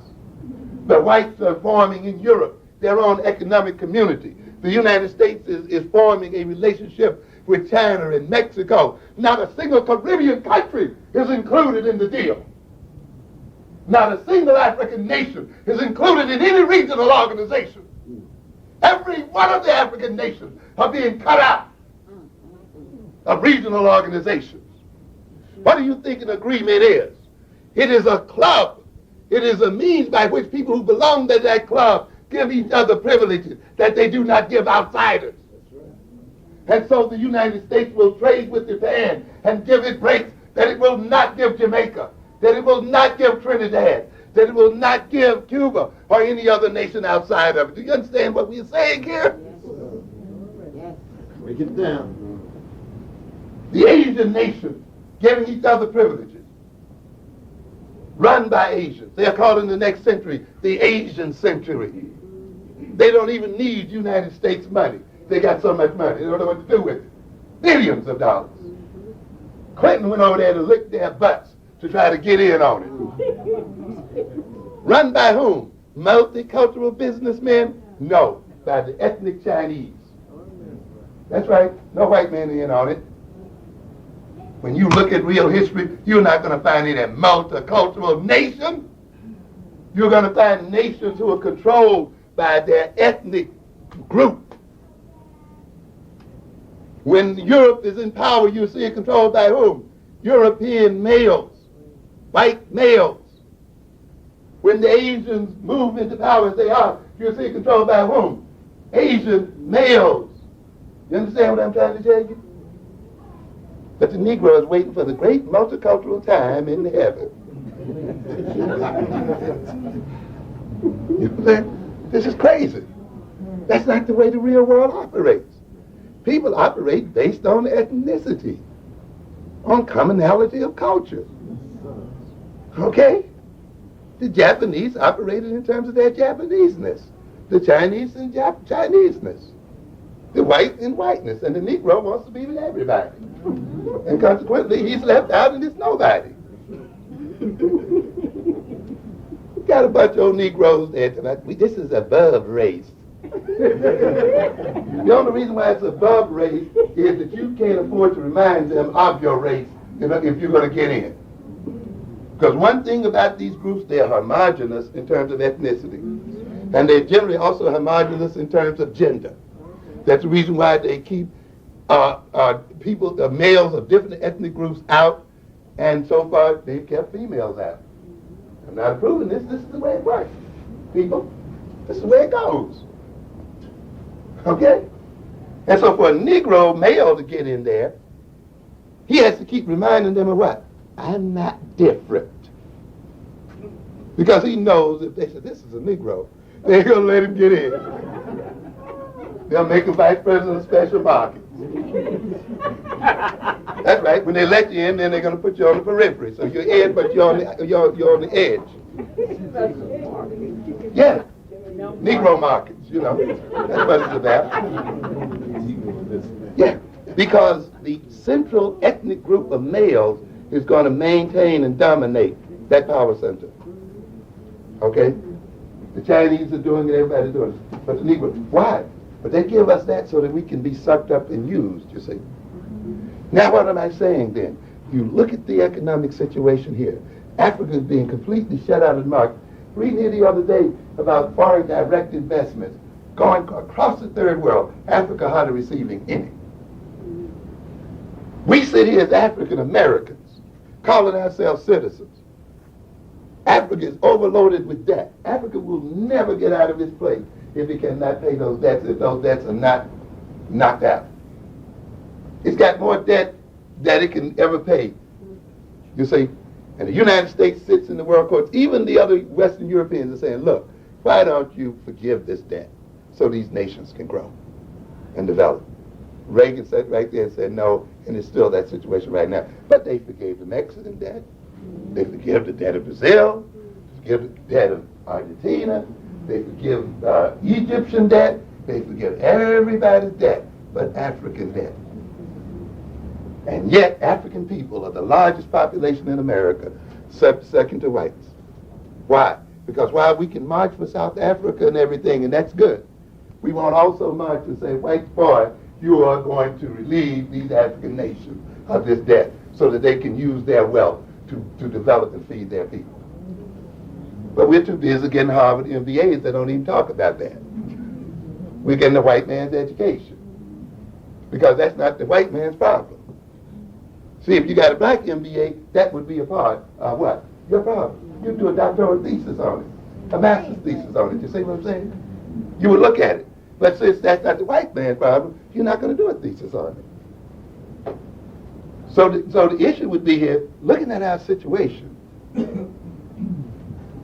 how then must we reorganize our economic community? And once you start asking that question, you begin to realize that you need to build institutions over which you have what? Control, over which you are the certifiers. Screw the Harvard degree. It has nothing to do with it. The institutions that you develop must be appropriate to the problems we must solve.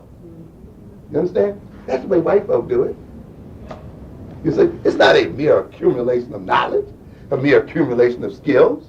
It is accumulation of skills and knowledge appropriate to solving problems.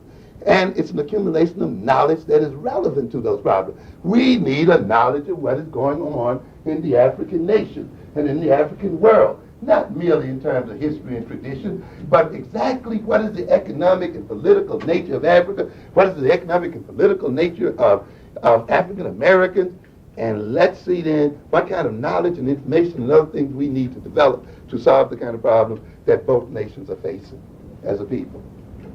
And you need an institution that is built for that reason. That's right. Even black studies programs in regular universities will not do it. You got to come right up and have another thing going here. See, we have to understand this is what a people do. See, that's why I said earlier, equal education and all that stuff really is pointless. It's appropriate education. You see, we need to develop a Pan-African economic system badly if we're to create jobs for our people. You see, and if we're to survive. Brother told me the other day, well, you know, the Zambians over there, they got oil in the land. They want to keep that oil under African control. Good. I said, but I got a problem. I want to come to a black studies department. And I want to pose this question. We want to keep this oil, and we want Africans on both sides to gain wealth and to create jobs, right? I want you to tell me then, I have a tanker of oil out here off the shore. How do I market that oil in the United States? That's the kind of knowledge I need to know. Okay, how do you sell oil? You know, what's the market? What's the deal? A BA in business ed ain't going to give you that. See? But whites can give that BA because they got boys already doing what? Doing the deal. So they just give them what? General knowledge. That's why you get Negroes with a BA degree don't know how to run a candy store. And so an appropriate education will not be so much that general degree. Yes, you need that too, but also very what? Specific knowledge and information. I want to know, how can I sell that tanker in the United States? Then I want to know, how the hell do I rent the tanker? Or how do I get it? How do I move it from the coast of Africa over here? What kind of insurance do I have to pay? What kind of other demands must I meet? Who can give me that information, African people? What institutes or institutions are available in the African community for those of us who want to do business so that we can use it?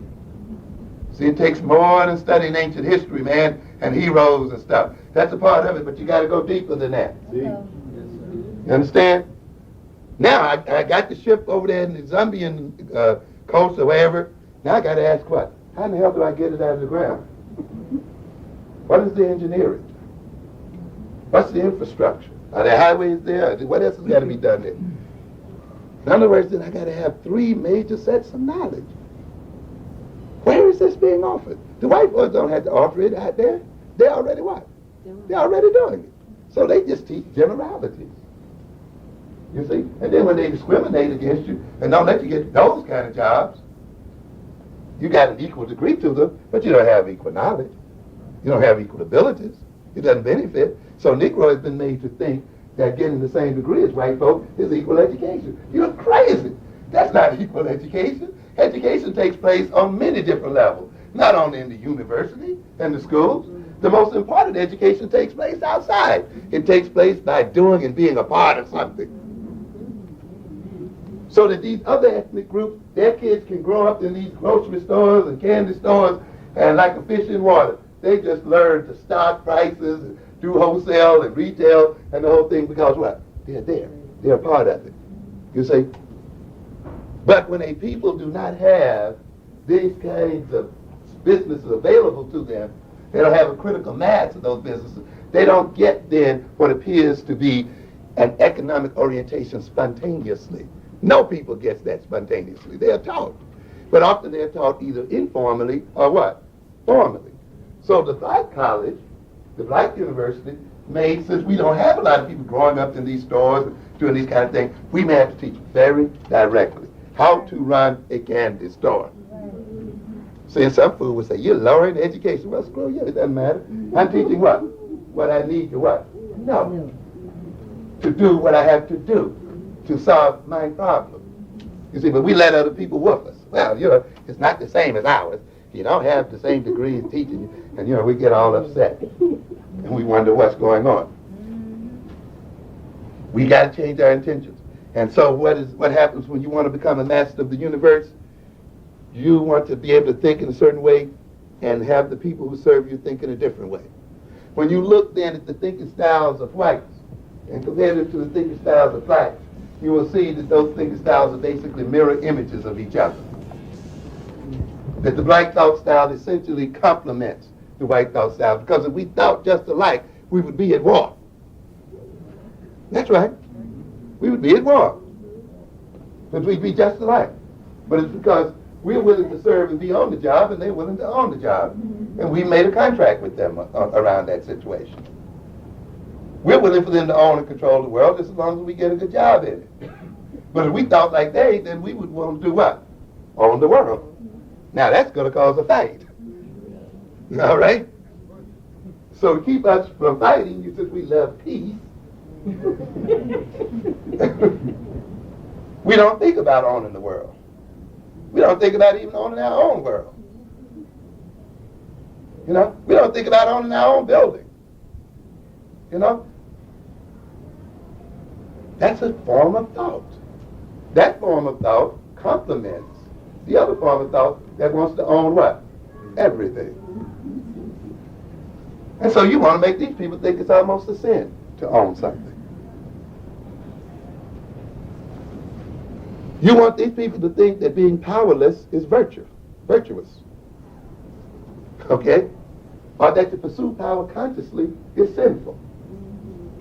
Even though one cannot exist and make it in the world without power. But that's the kind of thought style you want to get. If you didn't rule the world through abstract thinking, how do you want your servants to serve? What kind of thought style? Concrete.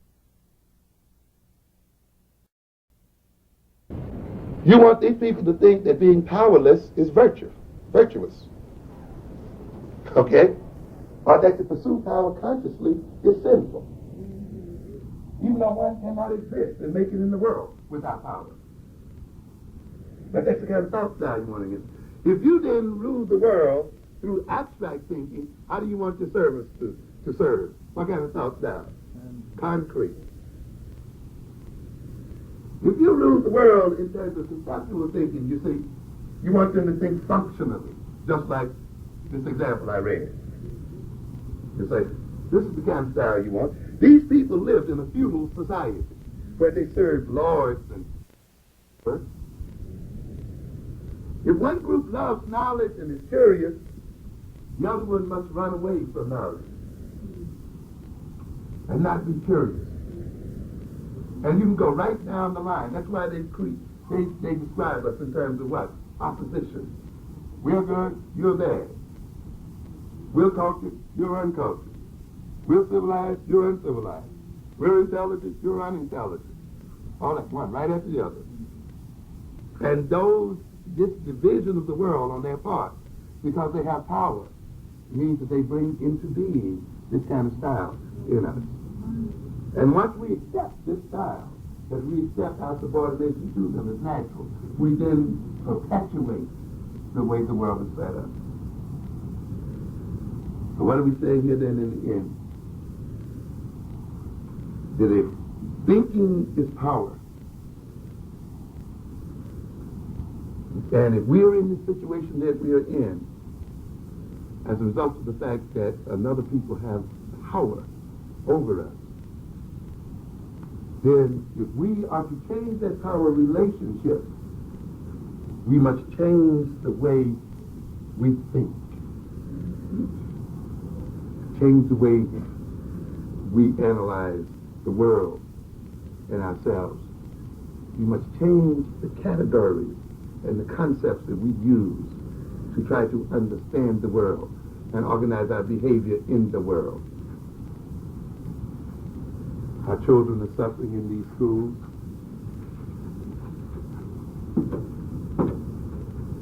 Why?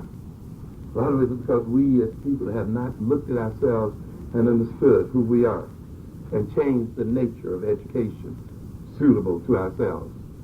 We've inherited an educational structure from another people who have a whole different psychology than our own and try to impose that system on ourselves. That system is creating all kinds of mental problems in our children and behavioral problems in our children. even when our children succeed in it, they're miseducated. And their knowledge is used against themselves. Because we haven't looked at it well enough. It's not enough to talk about the problem in the school is racism. That's not a fine enough concept. You see? How does a racist teacher actually operate? In other words, you got to operationalize the concept. Do they have low expectations? Do they put less demand on the students? You see, do they teach under their ability? Do they destroy their self-confidence?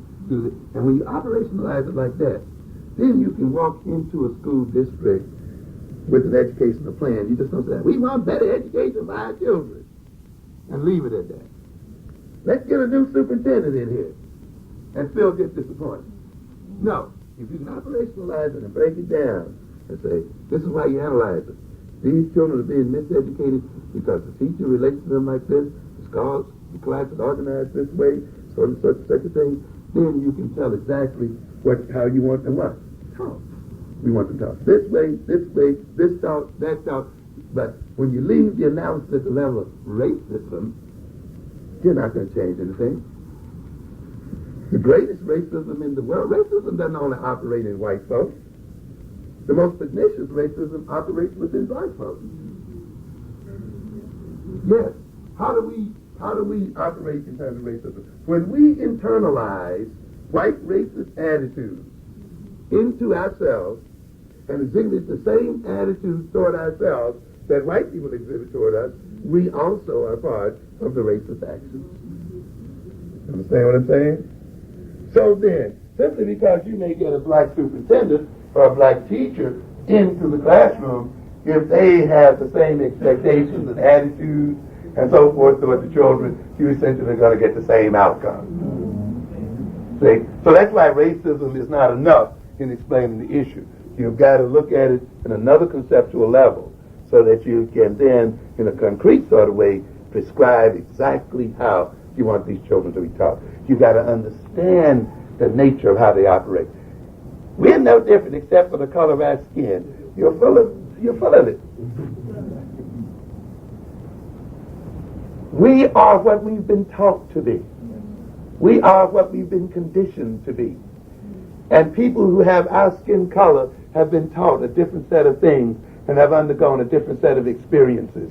And therefore we exhibit a different set of ways of thinking. And consequently then, we cannot impose upon ourselves the same methods of education.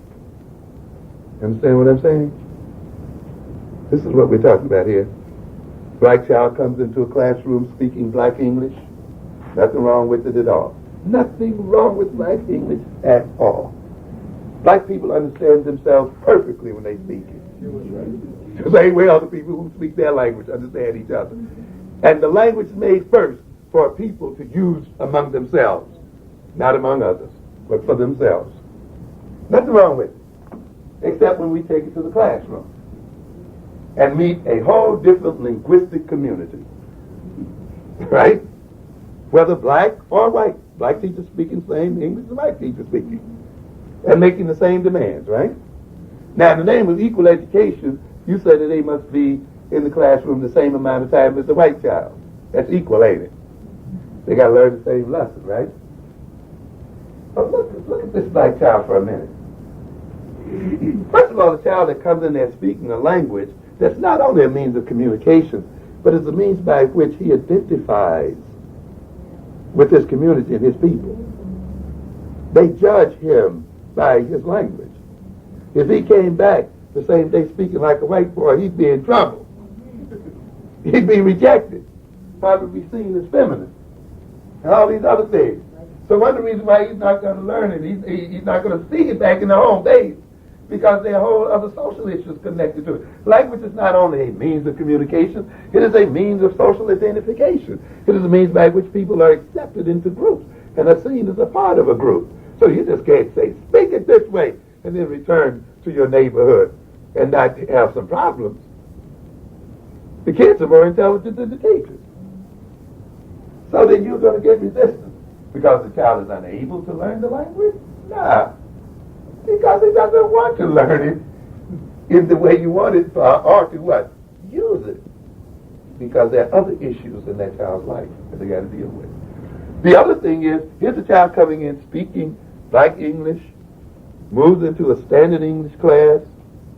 That child must do two things at once that a white child doesn't do. White child comes in speaking the English spoken in the school and therefore learns, just polishes it up.